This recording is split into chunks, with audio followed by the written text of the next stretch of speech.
तदासीन्नो सदासीत्तदानीं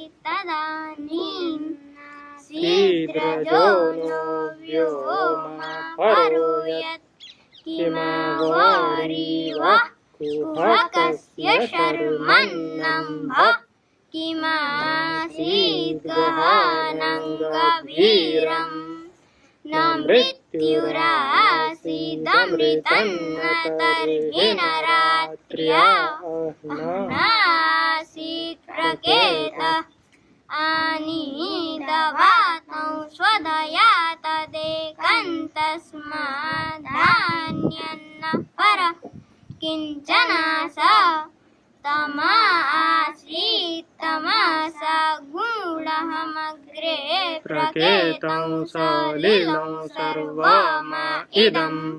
ओम।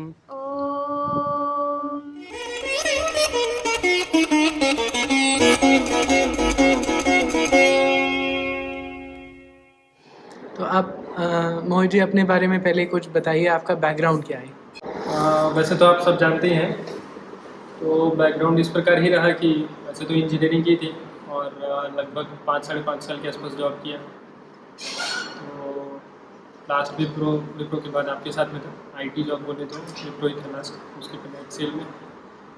तो उसके साथ साथ ही उसके पहले ही 12th के आसपास से ही वेद आदि में थोड़ी रुचि बनी थी, तो पढ़ना वगैरह सब आरम्भ किया और इंटरनेट की कृपा से बहुत सारी लोगों से भी संपर्क हुआ और पता चला क्या पढ़ना चाहिए। पहले तो पता ही नहीं था कहाँ से क्या पढ़ना चाहिए, तो सबसे बहुत रुचि बनी और मन में ऐसा हुआ कुछ करना चाहिए करते करते इस पॉइंट पर आए कि अभी बहुत कुछ पढ़ लिया था उस समय तक, और आगे उसका करना क्या है, और पढ़ते जाना है या कुछ और करना है, वैसी सिचुएशन थी। तो वैसे मैं कोई बहुत सामाजिक व्यक्ति नहीं हूँ तो बहुत कुछ दूसरों के लिए ऐसा कुछ करना चाहिए ऐसा कुछ नहीं था विशेष मन में, ऐसा ही था कि पढ़ते रहेंगे पढ़ते मर जाएंगे और क्या है देखेंगे। तो पर ऐसा कुछ हुआ, ऐसा माता जी का थोड़ा स्वास्थ्य वगैरह बिगड़ा वगैरह कुछ हुआ, तो वापस घर आना पड़ा। और दिल्ली में इतना कुछ पढ़ने के लिए नहीं है सही बोले तो। करेक्ट।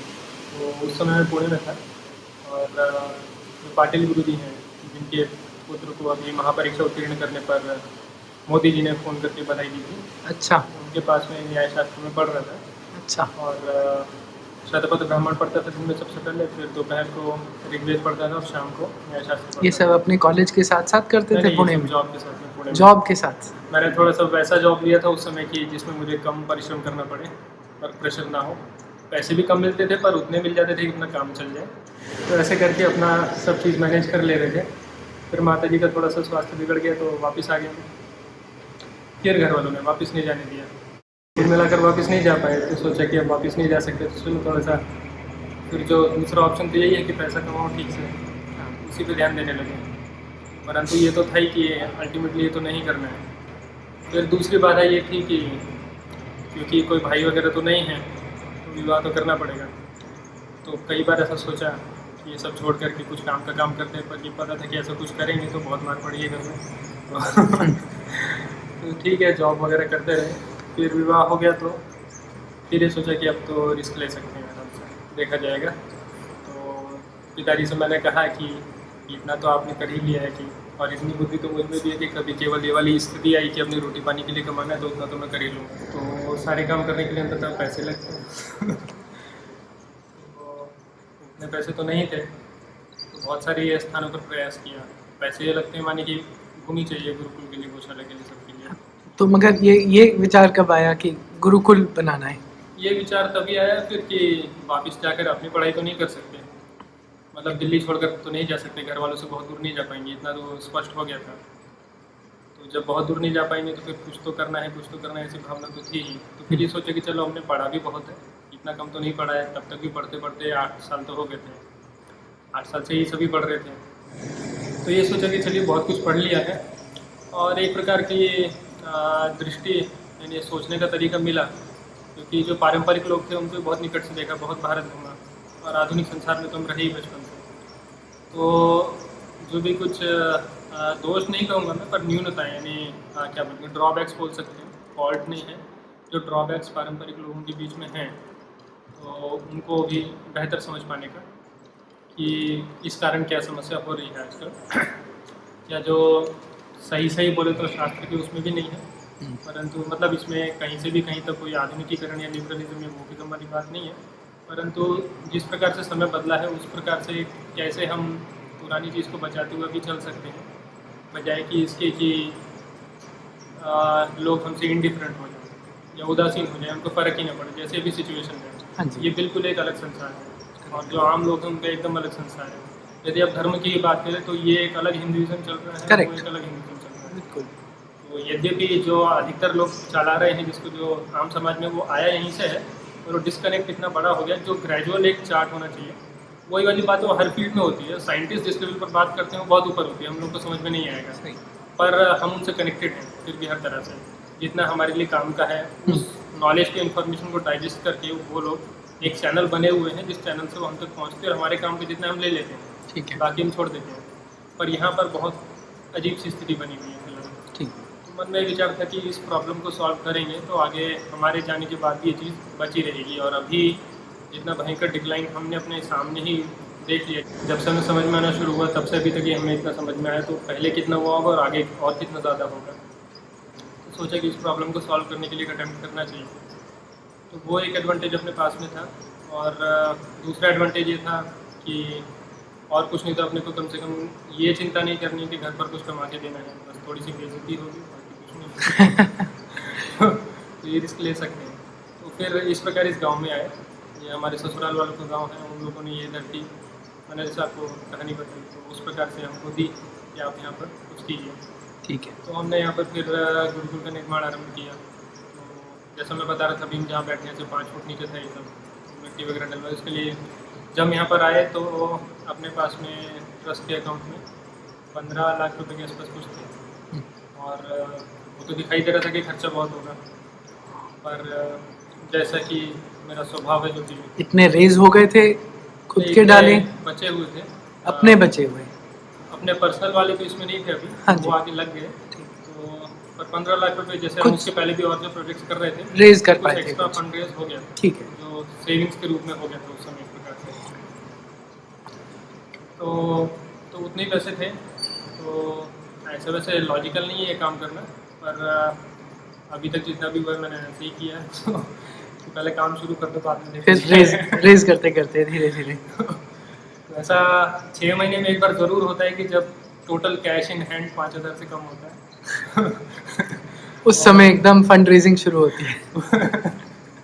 उस समय थोड़ा सा दिल धक-धक करने लगता है कि अभी क्या होगा।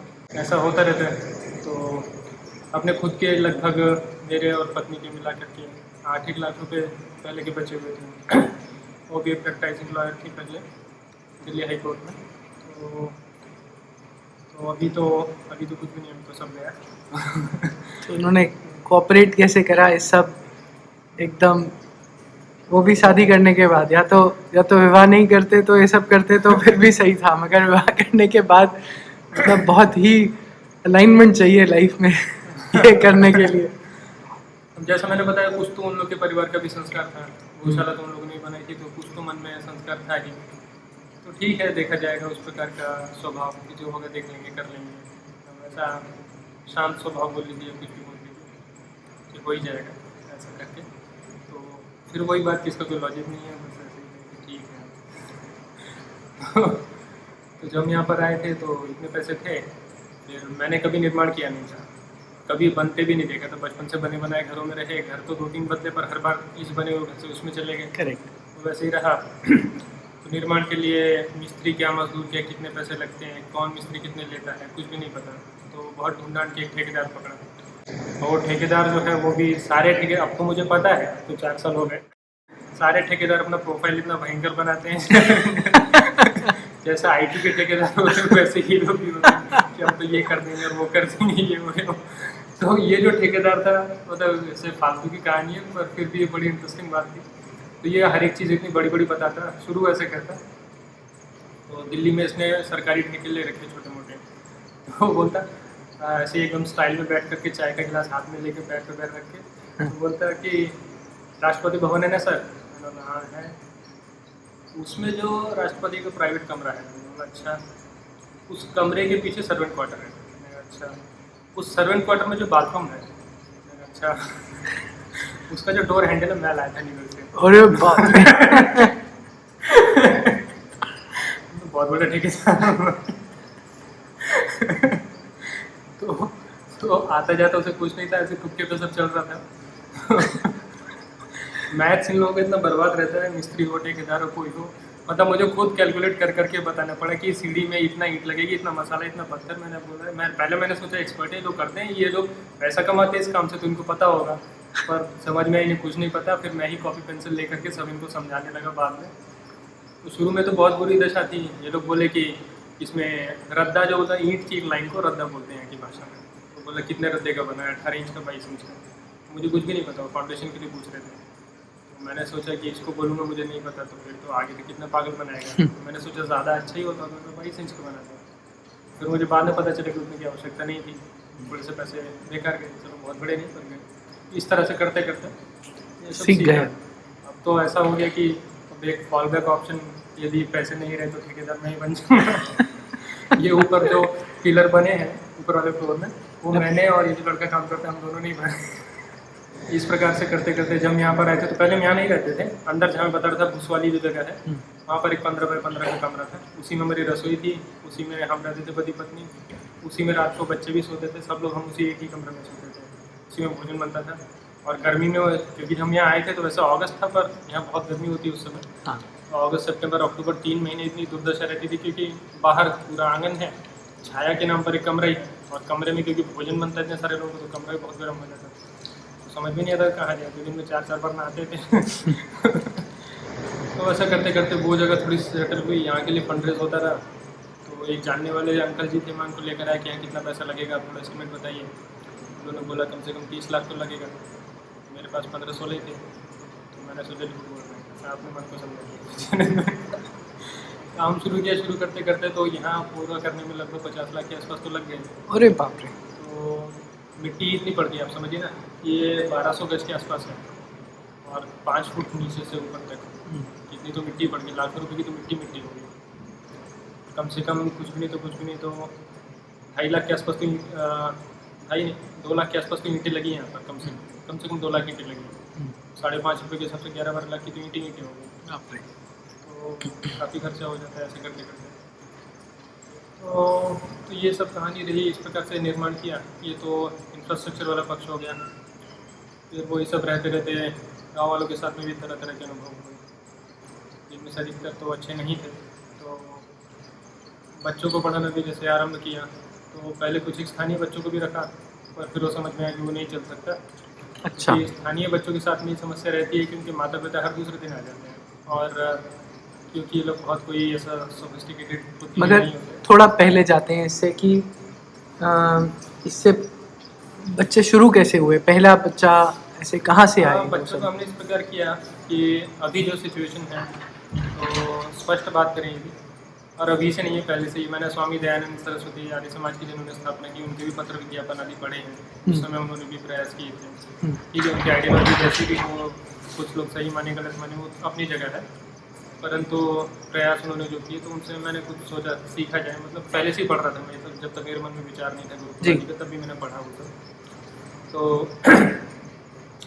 उन्होंने अपने जैसे वो भी सफल हुए काफ़ी हद तक जो भी करना चाहते थे उसमें एक बड़ा कारण ये भी था कि उनको भी अच्छे फंड रेजिंग हो गई उनकी, सीधा बोले तो राजा महाराजा से लेकर के बड़े व्यापारी लोग सब ने उनको पैसा दिया। तो उन्होंने लिखा कि फिरोज़ाबाद में जो चूड़ी बनाने के लिए प्रसिद्ध है, वहाँ पर हमने पाठशालाएँ गुरुकुल वगैरह खोले, लेकिन सब लोग गुरुकुलों में गरीब के बच्चों को भेजते हैं और अपने बच्चों को अलग लिपि पढ़वाते हैं। वैसा एक चिट्ठी में अपने किसी जानने वाले को लिख रहे हैं। मतलब उर्दू या पर्शियन एक हाई सोसाइटी है, तो वो पढ़वाते हैं, बाकी गुरुकुलों में गरीबों को बच्चे। तो वैसे एक हमारा मित्र है, वो दूसरे गुरुकुल में कहीं पढ़ाता है, तो उसने एक वन लाइनर बोला काफ़ी बढ़िया था कि पहले लोग भाव से गुरुकुल आते थे, अभी अभाव से आते हैं। पहले भाव से आते थे, अब अभाव से आते हैं। सही वाला बात तुम्हारी ठीक है। अभी ऐसा हो गया, अभी एकदम स्पष्ट बात करें तो नगर में कोई व्यक्ति छोटी मोटी नौकरी करता है 400-500 रुपये पर डे के हिसाब से, तो उसे कोई जगह चाहिए। पत्नी भी नौकरी करने जाती है कहीं 400-500 रुपये में, तब जाके वो लोग छोटा सा अपना कोई जो कि झोपड़ी टाइप की जगह में रह पाते हैं, क्योंकि वहाँ भी किराया बहुत है अभी तो उन्हें कोई जगह चाहिए जहाँ पर बच्चा रह सके, कहाँ रहेगा, वो जो क्रेच वगैरह है वो तो अफोर्ड नहीं कर सकते, तो इस प्रकार के गुरुकुलों में डाल देते हैं। मेन थीम यही होता है, स्पष्ट बात यही, कोई वेद पढ़ने के लिए नहीं भेजता अपने बच्चों को।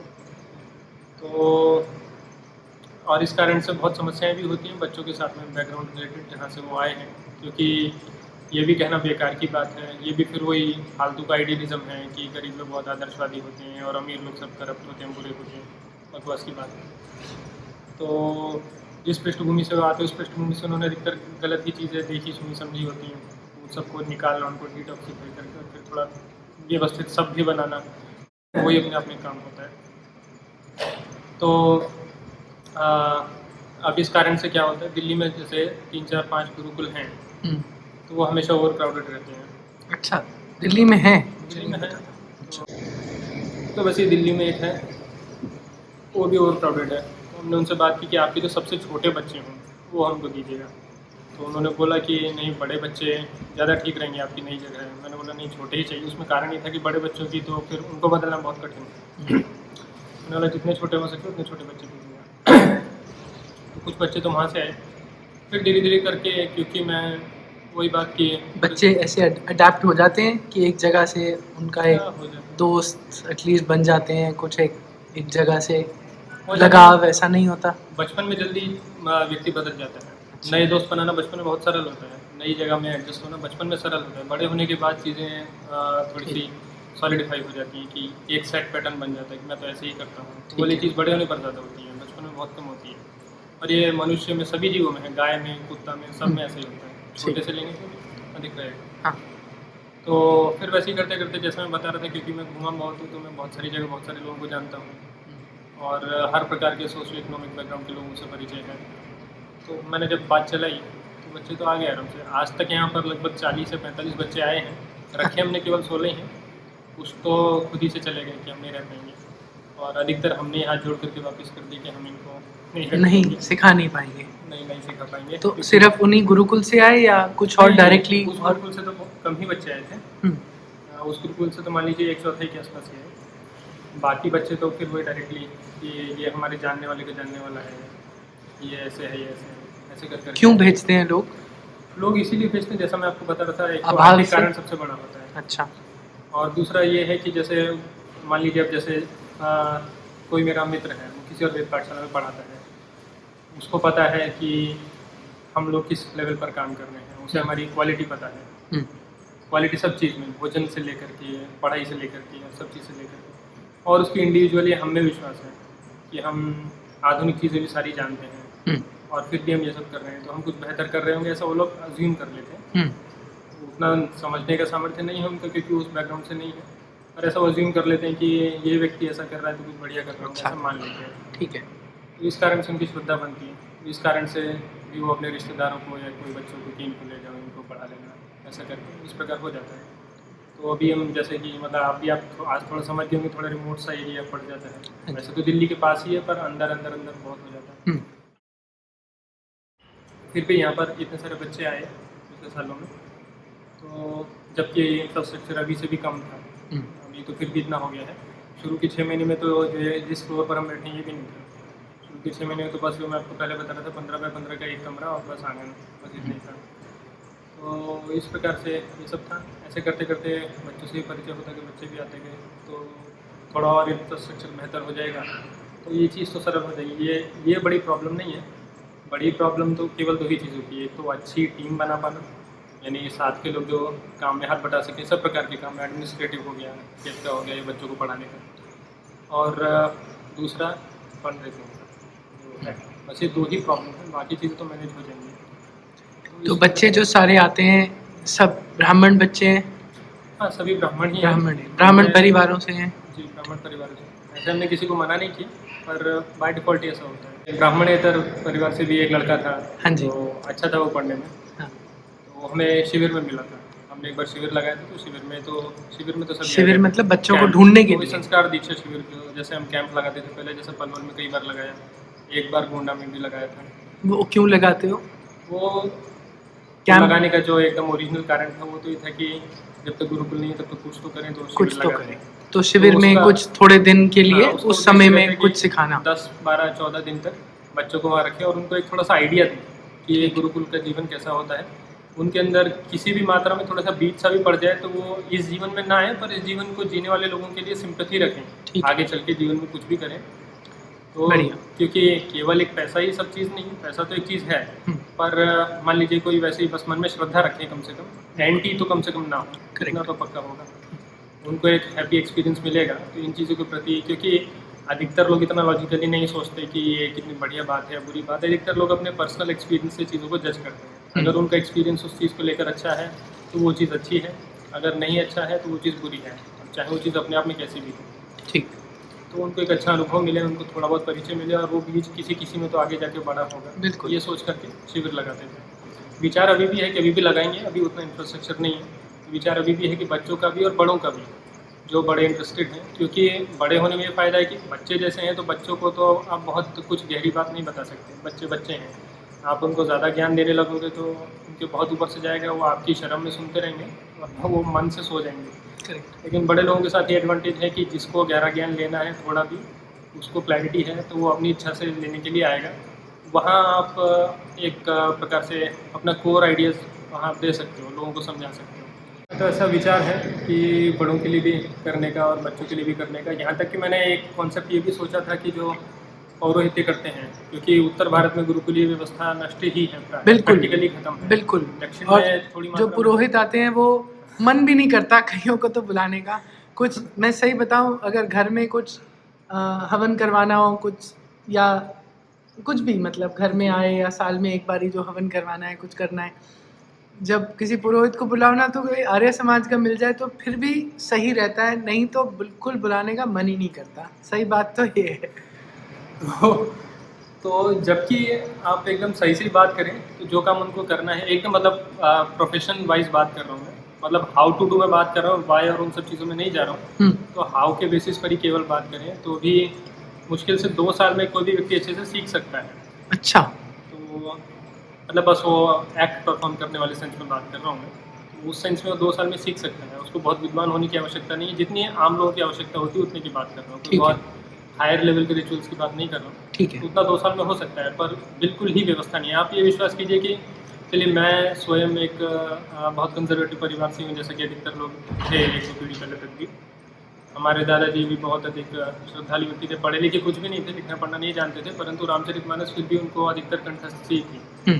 और वैसे आचरण आदि से बहुत बढ़िया थे, बहुत रिमोट एरिया से थे मथुरा में, मतलब मथुरा ऐसे दूर नहीं, पर हमारे गांव तक जाने में भी 3.5 घंटे लग जाते हैं। अच्छा। दिल्ली से नोएडा से, तो वही अंदर अंदर अंदर छोटी सड़क, फिर और छोटी सड़क वाला हिसाब।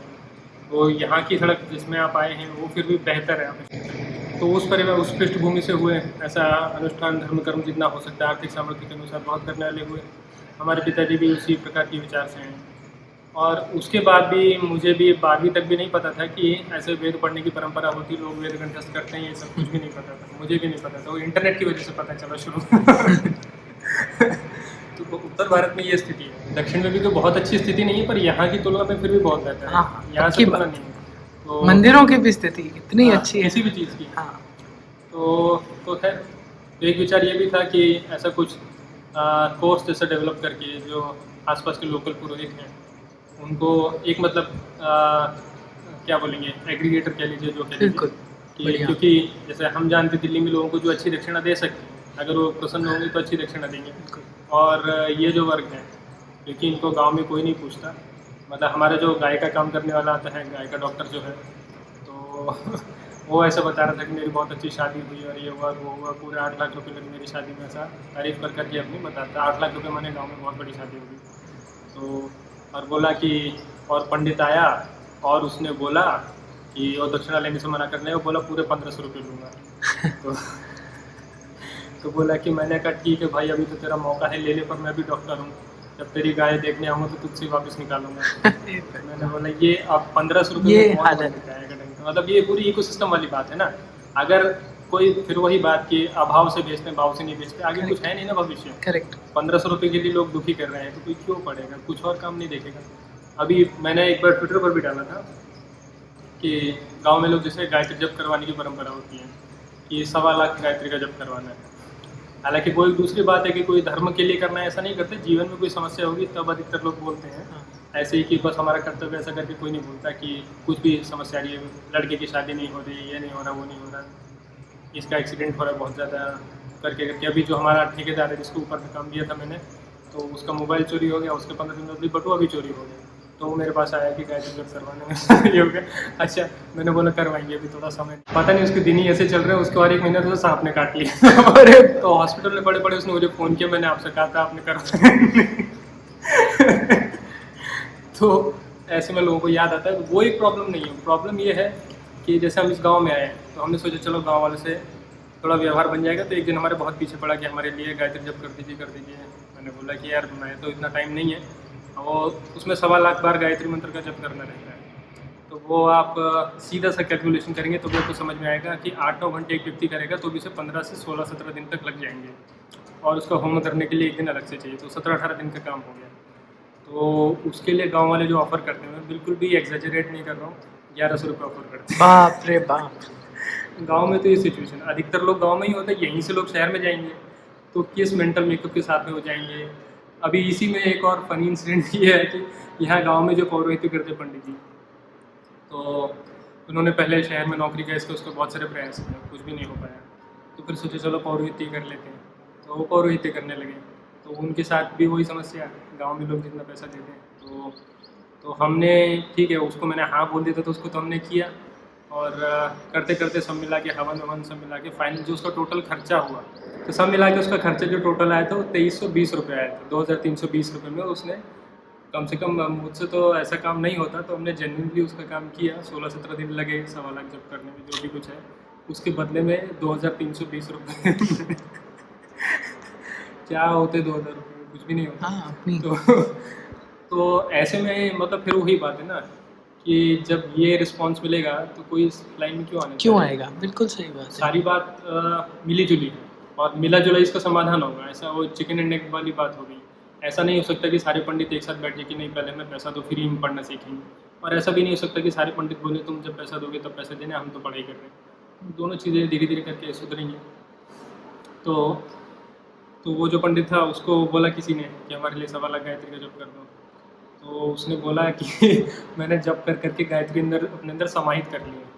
मतलब पहले उसने दक्षिणा वगैरह पूछी, तो उसने कुछ बोला कि 500 तो पक्का दूंगा पंडित जी, और बढ़िया से हो गया तो मैं तुम्हें खुश कर दूंगा, पूरे 1100 रुपये दूंगा। तो बोला कि मैंने अपने अंदर गायत्री समाहित करनी है, तू 500 रुपये दे दे, मैं अभी संकल्प बोल के 1.25 लाख गायत्री तेरे लिए छोड़ दूँगा, बैंक ट्रांसफ़र हो। फिर वो व्यक्ति हमसे पूछने के लिए आया कि ऐसा होता है क्या। तो पहले तो मुझे बहुत हंसी है। फिर मैंने बोला मैं क्या बोलूँ। नहीं भाई तू किसी और को देख ले। तो समाज की स्थिति बहुत बेकार है। हमारे पास में कम से कम जो गांव स्तर की बात कर रहा हूँ, ठीक है, जो भी गाय हैं उन लोगों ने दान ही की है, पर वो सारे उस प्रकार के संपर्क हैं जिसको कुछ सोचने समझने का सामर्थ्य है, जो थोड़े पढ़े लिखे पृष्ठभूमि से हैं। उन लोगों ने, जिन भी लोगों ने अभी तक किए, एक भी आज तक देखने नहीं आया, और मतलब सब फोटो वाले पर ही काम चल गया। मैं उनको झूठ बोलता हूँ, मैं गाय बेच दूँ, कुछ भी करूँ, कोई पूछने किसी वाला को नहीं। पता है। परंतु गांव के जो लोग होते हैं तो मतलब वो ऐसा ही बोलते भी हैं। ऐसा नहीं कि वो इस बात को कुछ यूफेमिस्टिकली बोलेंगे या पलट के बोलेंगे, कुछ नहीं।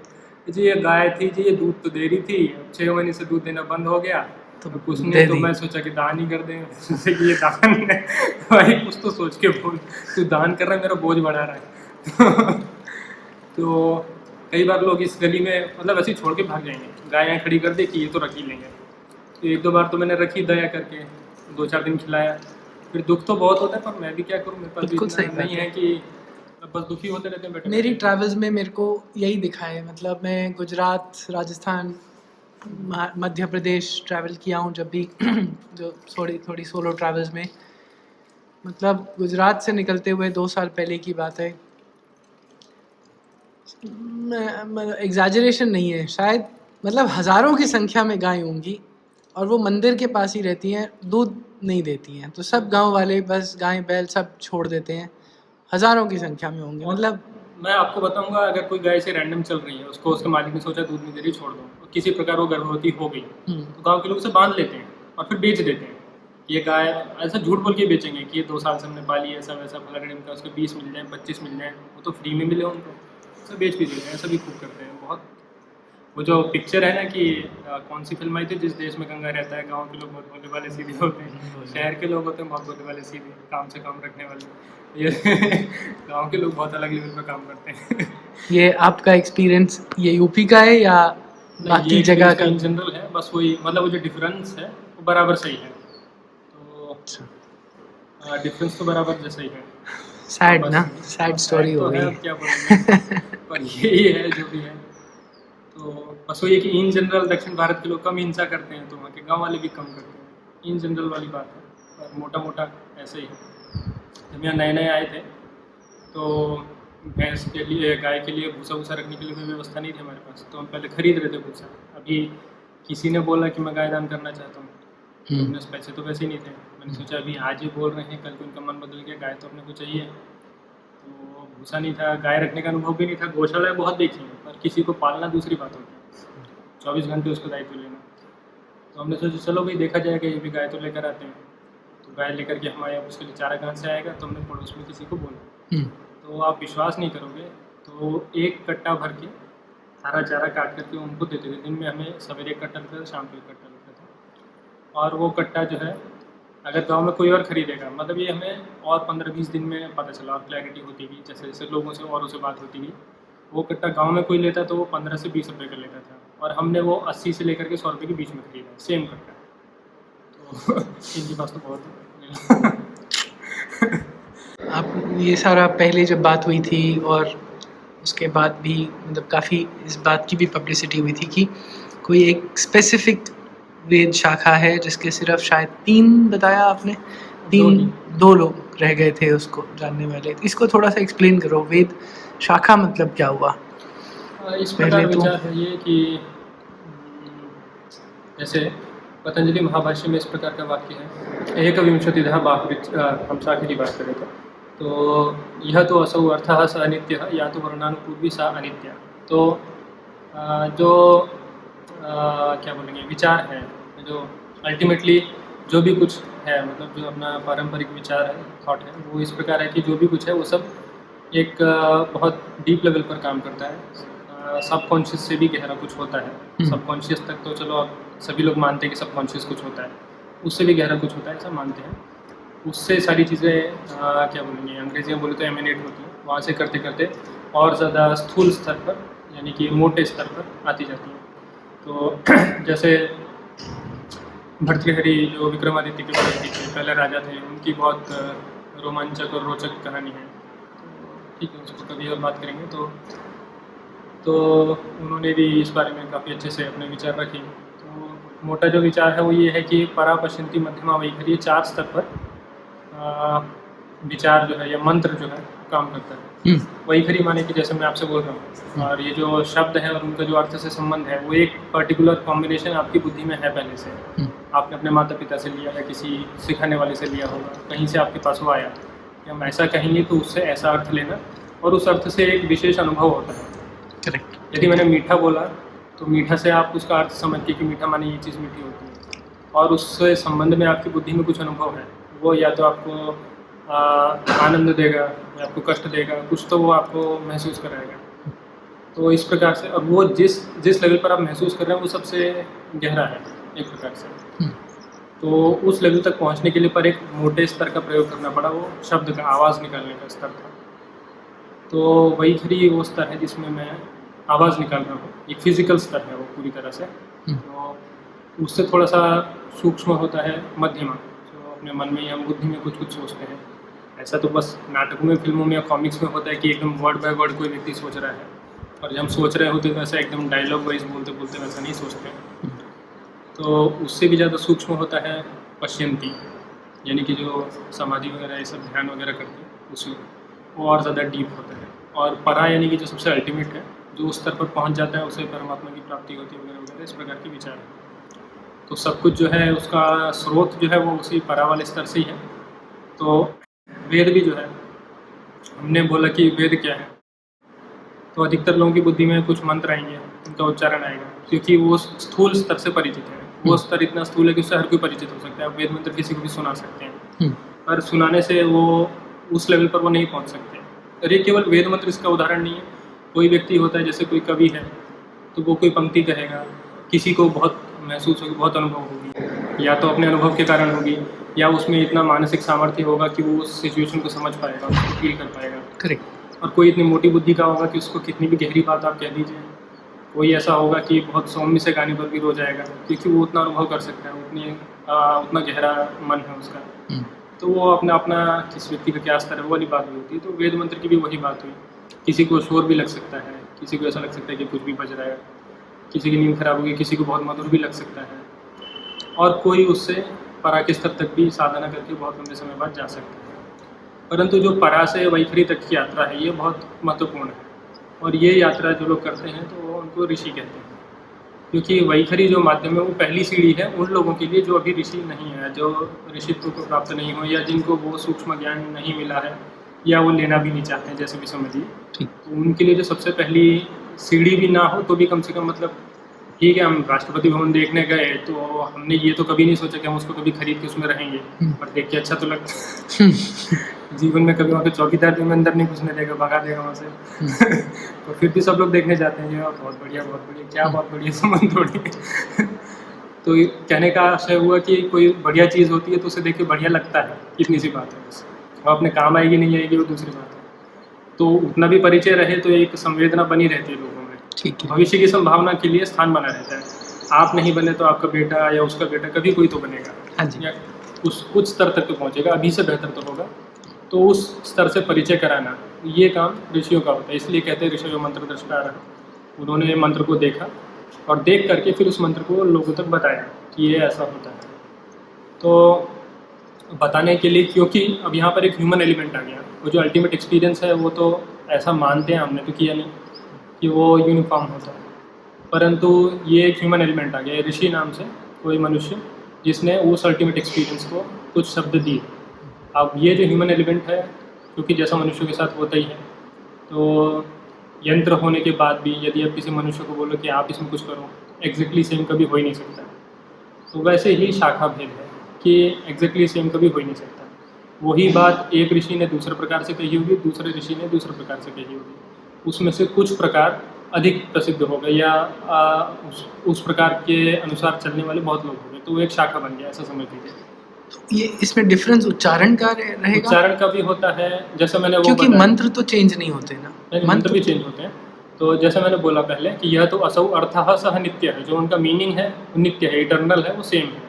अच्छा। या तो वर्णानुपूर्वी, वर्ण अनुपूर्वी, अनुपूर्वी कहते हैं कि शब्दों का अरेंजमेंट आगे पीछे होना, या सिनोनिम्स का प्रयोग करना। सिनोनिम्स के प्रयोग में कोई शब्द को बढ़ा दिया, कोई शब्द को घटा दिया, उसके ही अकॉर्डिंगली कोई दूसरे शब्द को बढ़ा दिया या घटा दिया, उस प्रकार की बात हो गई।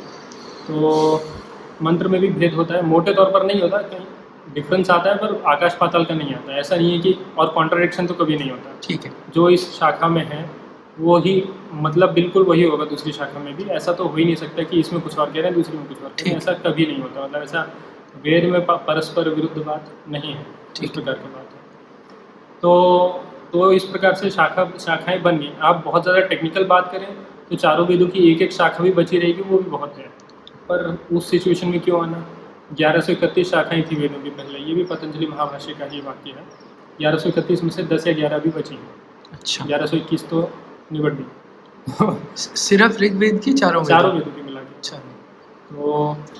तो ऋग्वेद के लिए एकविंशतिधा वाक्यम ऐसा वाक्य है कि 21 शाखाएं थी ऋग्वेद क्योंकि बहुत बड़ा है, शायद इसलिए कम होंगे, जो भी कारण हो, पर 21 थी ऋग्वेद की।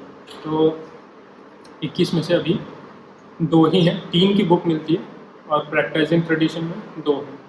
तो उस 2 में से आशुलायन शाखा जिसको बोलते हैं, वैसे वो शाकला शाखा है, आशुलायन इसलिए बोलते हैं क्योंकि फिर ये थोड़ा स्ट्रक्चर में जाना पड़ेगा, तो मैं छोड़ देता हूँ उस बात को, भी टेक्निकल हो जाएगा। हाँ जी, ठीक है। अभी मान लीजिए कि उसको आशुलायन बोलते हैं, ऐसा मान लीजिए, वो शाकल शाखा। तो दूसरी है शांखायन शाखा। तो शांखायन शाखा जो है वो इधर ये जो बांसवाड़ा है, ये गुजरात, मध्य प्रदेश और राजस्थान तीनों का यहाँ पर मिला हुआ डिस्ट्रिक्ट है, ये तीनों से छूता है, राजस्थान में है। तो बांसवाड़ा में, और अभी भी वहाँ पर अभी भी ये स्थिति है कि जो नियरेस्ट रेलवे स्टेशन है वो 80 किलोमीटर दूर है। और जब माही नदी में बाढ़ आ जाती है, हर साल आती है जो कि, तो 15-20 दिन के लिए पूरा जो जिला है कट ऑफ सही हो जाता है बाहर से, कभी पानी नीचे हो गया तो आ जाओ, नहीं तो बाहर, अंदर बाहर सब बंद। ये अभी आज के समय में ये स्थिति है। तो हमें किसी किसी प्रकार से पता चला, तो फिर सारी कहानी घूम के एक ही जगह आती, पैसे नहीं तो तो हम उन गुरुजी के पास गए, तो क्योंकि हमने स्वयं वेद पढ़ा है, सारी बात है, तो इसलिए हमें पता है कि ये परंपरा ऐसे रिकॉर्डिंग करने से नहीं बचती है, पर ये पता था कि रिकॉर्डिंग 1-2-3 लाख रुपए में हो जाएगी, और पढ़ाने का सिस्टम बहुत लंबा है, वो हम कहाँ से करें। और मैं स्वयं पढ़ने के लिए नहीं जा सकता, क्योंकि मैंने अपने जीवन के लिए एक निर्णय लिया है कि अब थोड़ा पैसा कमाते कुछ सोचते हैं क्या करना है। मैं फिर से पढ़ने चला जाऊँगा तो घर में फिर सब कुछ हो जाएगा। और गुरुजी लोग भी 80 वर्ष के हो चुके हैं, तो मैं मतलब वो भी दिल्ली नहीं आ सकते, वो हर एक मुझे पढ़ाने के लिए क्यों आएंगे। तो ये पहले की बात है? ये पहले की बात होगी, जब मैं जॉब में था 2013 एंड या 14 स्टार्टिंग में। तो उनका आयु उस समय 80 वर्ष में 1 साल कम रहा होगा बस, ऐसे थे लगभग। 2 गुरु हैं, होने को तो लोग 6, 7, 8 हैं, पर बाकी जो लोग हैं वो इनसे भी बड़े आयु के हैं। तो वो कोई ठीक से बैठ नहीं सकता, कोई ठीक से बोल नहीं सकता, मतलब शरीर ऐसा ही है, या कोई 2-4 मंत्र से आगे सांस चढ़ जाती है। तो वही बस आयु का प्रभाव जो है, सबसे युवा जो है उन सब में 6-7 लोगों में से, उनमें से भी पिछले 14 से भी लगा लीजिए 8 साल में कुछ तो स्वर्गवासी हो भी गए। तो ये 2 परंतु अभी भी हैं। अब ये पिछले 7-8 साल में और लगा लीजिए, उस समय 79 के थे 2013-14 में, तो अभी कितने हो गए। तो पर भगवान की दया से भी शरीर से दोनों तो अभी भी ठीक है। तो अभी मैं मिलने गया ही था जनवरी में, कोरोना जब थोड़ा सा समाप्त हुआ तो उनमें से एक तो बेड पर ही थे, ठीक है, टेम्परेरी इलनेस थी, पर वही शरीर प्रभाव दिखाने लग गया है, और 2-4 साल बाद क्या होगा। तो हमने उनको वही प्रस्ताव दिया कि हमारा ऐसा विचार है कि आप कैसा वीडियो रिकॉर्डिंग बना लेते हैं, उसके भी लिए भी 2-3 लाख रुपये भी चाहिए, वो भी अपने पास में नहीं थे। तो मैंने सोचा चलो कोई बात नहीं, जॉब तो करिए, लोन लेंगे, धीरे धीरे भरते रहेंगे। तो इस बीच में एक बड़े प्रसिद्ध कथाकार हैं, तो अभी उनका नाम तो क्या लेना, तो उनके पास में हमारे एक मित्र गुरुकुल में पढ़ाते थे, तो उनको अप्रोच किया कि आप तो बहुत बड़े कथाकार हैं, आपके पास तो स्टूडियो है, और उन कथाकार के गुजराती समाज में पकड़ है, और ये लोग भी मूल रूप से गुजराती हैं। जो बांसवाड़ा के राजा था, उसने कभी 100-150 साल पहले इन लोग को बुला के सेटल किया था, नागरवाड़ा नाम से जगह। बस ये जो वड़नगर है गुजरात में, ये लोग मूल रूप से वहाँ के हैं, और अभी बांसवाड़ा में किले के नीचे ही एकदम तो नागरवाड़ा नाम से स्थान बना हुआ है, वो इन्हीं लोग की रिहाइश है। तो कथाकार महोदय से हमने कहा कि आपके पास तो खुद का स्टूडियो तक है, आपके स्टूडियो में बुला के बढ़िया से रिकॉर्डिंग करते हैं। तो इन्होंने बोला कि ठीक है बिल्कुल करेंगे। फिर थोड़ा सा मतलब वही साफ बोले तो इन्होंने एंटरटेन करना थोड़ा सा कम कर दिया। मैंने गुरुजी लोगों को किसी प्रकार कन्विंस किया कि आप रिकॉर्डिंग करवा लेते हैं। तो रिकॉर्डिंग करने में थोड़ा संकोच करते हैं, उसमें एक कारण तो ये भी रहता है कि उनके मन में ये बात थी कि एक तो ये बात थी कि हम बूढ़े हो गए हैं, तो पढ़ते में कहीं ना कहीं हमसे गलती ना हो जाए, हाँ। और गलती हो जाएगी तो फिर वो रिकॉर्ड हो जाएगी, तो मतलब थोड़ा सा हमारे ऊपर भी प्रश्न चिन्ह लग जाएगा कि कोई भी बोलेगा तो ये गलत पढ़ दिया, कोई विद्वान व्यक्ति भी देखेगा तो गुरुजी ने बोला कि आप हमें विद्यार्थी दे दीजिए, हम उसको पढ़ा देंगे, क्योंकि परंपरा तो ऐसे नहीं बचती है रिकॉर्ड करने से।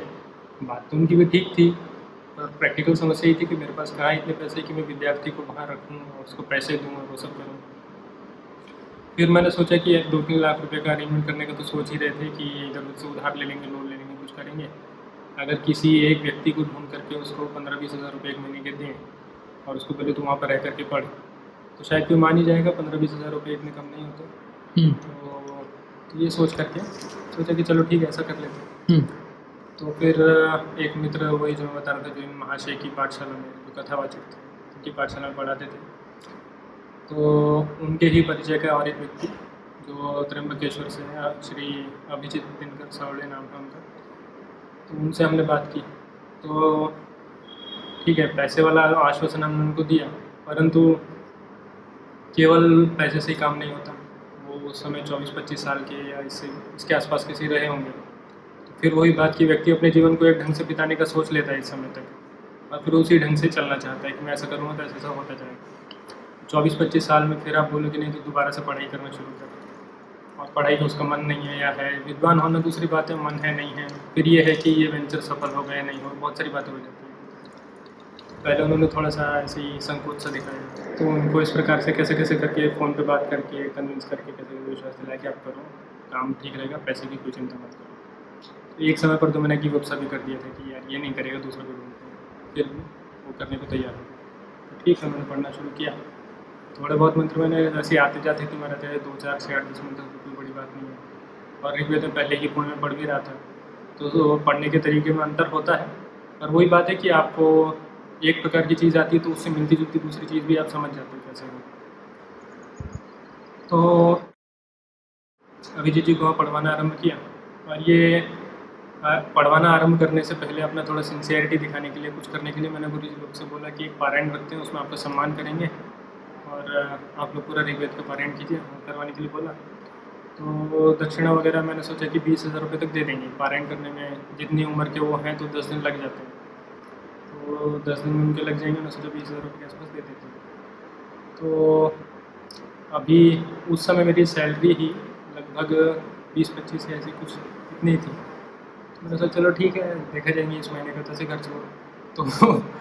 तो बहुत बार आना जाना भी हुआ, यहाँ से बांसवाड़ा जा रहे हैं, फिर आ रहे हैं, फिर जा रहे हैं, उसमें बहुत खर्चा हो गया। तो उस समय तक मैं सोचने लगा था कि फंड रेजिंग करनी चाहिए कैसे भी करके। तो एक जन ने मुझको परामर्श दिया कि ये जो तुम फंड रेजिंग कर रहे हो उसमें अपने खर्चे के लिए पैसे रखना, नहीं तो पैसे ऐसे ही चले जाते हैं। और कुछ मैंने सोचा है 1000-1200 रुपये की टिकट है, ये लोग तो ऐसे ही ज्ञान दे रहे हैं। फिर जब मैंने करना शुरू किया, मैंने आदमी सही कह रहा था। तो एक हमारे परिचय के थे, उनका नाम आकर्षण है, आकर्षण भैया। अभी वो कल ही आ रहे हैं भारत, यूएस में रहते हैं। तो उस समय वो भारत में ही रहते थे, या शायद उसी समय के आसपास गए थे वही, तो शायद उसी समय गए थे लगभग, कुछ ही समय पहले गए थे। उस समय तक मैं उनसे मिला नहीं था, और फ़ोन पर भी एक आध बारी बात हुई होगी। तो ऐसे उस समय, उसके पहले जब ऑर्कुट चलता था, तो ऑर्कुट पर उनसे फिर भी कई बार बात हुई थी। फिर भी निजी स्तर पर उतनी बात नहीं हुई थी, ऐसी कुछ ऐसी फिलोसफी उस तरह की बात हुई। तो इस प्रकार बहुत लोगों से बात होती थी उस समय भी, तो कर लेते थे। तो उसी प्रकार से उनसे भी हुई इस प्रकार की बात हुई। तो उनको मैंने फॉरवर्ड नहीं किया था क्योंकि उनसे ज़्यादा बातचीत नहीं थी। और फिर वही बात जो मैं आपसे पहले कह रहा था कि पैसा मांगने में थोड़ा ज़ोर सा तो पड़ता है। तो जिन लोगों का बिल्कुल ऐसा था कि इससे मांगने में ज़ोर सा कम पड़ेगा, उन लोगों को मैंने भेजा था कि ऐसा पारायण करवा रहे हैं, 20,000 रुपये खर्चा आएगा, तो कोई सहायता करो। तो किसी ने भी सहायता नहीं की। कुछ एक लोगों ने ज्ञान दे दिया कि ऐसा कर लो, ऐसा करने से पैसे आ जाएगा, ऐसा कर लो, ऐसा करने से पैसा आ जाएगा। चलो भाई ठीक है। मैं एटीएम के बाहर ही खड़ा था, मैंने सोचा चलो भाई अपने अकाउंट से निकाल के देते हैं। उनको 20,000 रुपये देने थे। तो बिल्कुल एटीएम के बाहर खड़े खड़े उनका फ़ोन आया यूएस से कि मुझे पता चला तुमको पैसे चाहिए। तो मैंने सोचा इनको तो मैंने बताया नहीं था। फिर उन्होंने बताया कि और एक म्यूचुअल था, उसने उनको बताया। तो बोले कि मैं भेज सकता हूँ। मैंने कहा तो भेज दीजिए। बोले कब चाहिए? मैंने कहा तो एटीएम के बाहर तो उन्होंने 5-10 मिनट में जैसे भी अपने इंडिया अकाउंट से जहाँ से भी पैसे भेज दिए। फिर उन्होंने बोला कि अगर तुमको रेगुलरली चाहिए तो मैं रेगुलरली भी दे सकता हूँ। तो फिर मैं एटीएम के बाहर आके मैंने सोचा पहले ऊपर देखता हूँ ये फ़ोन कॉल कहीं टैप हो रही है क्या। मैंने बोला हाँ चाहिए यार, महीने चाहिए। तो फिर उन्होंने बोला कि कितने चाहिए। तो फिर मैंने सोचा कि इनको जॉन एफ कैनेडी की लाइन भेज देता हूँ कि भाई ask not how much do you want, ask me how, ask yourself how much you can give. तो खैर जो भी है। तो मैंने बोला कि अभी तो हमने 15,000 कमिट किया है, बाकी छोटा मोटा कोई भी फालतू खर्चा मिला के 20 तक तो चला ही जाएगा। तो मैंने बोला ठीक है मैं 15 दे दूँगा हर महीने। मैंने सोचा यार क्या हो रहा है।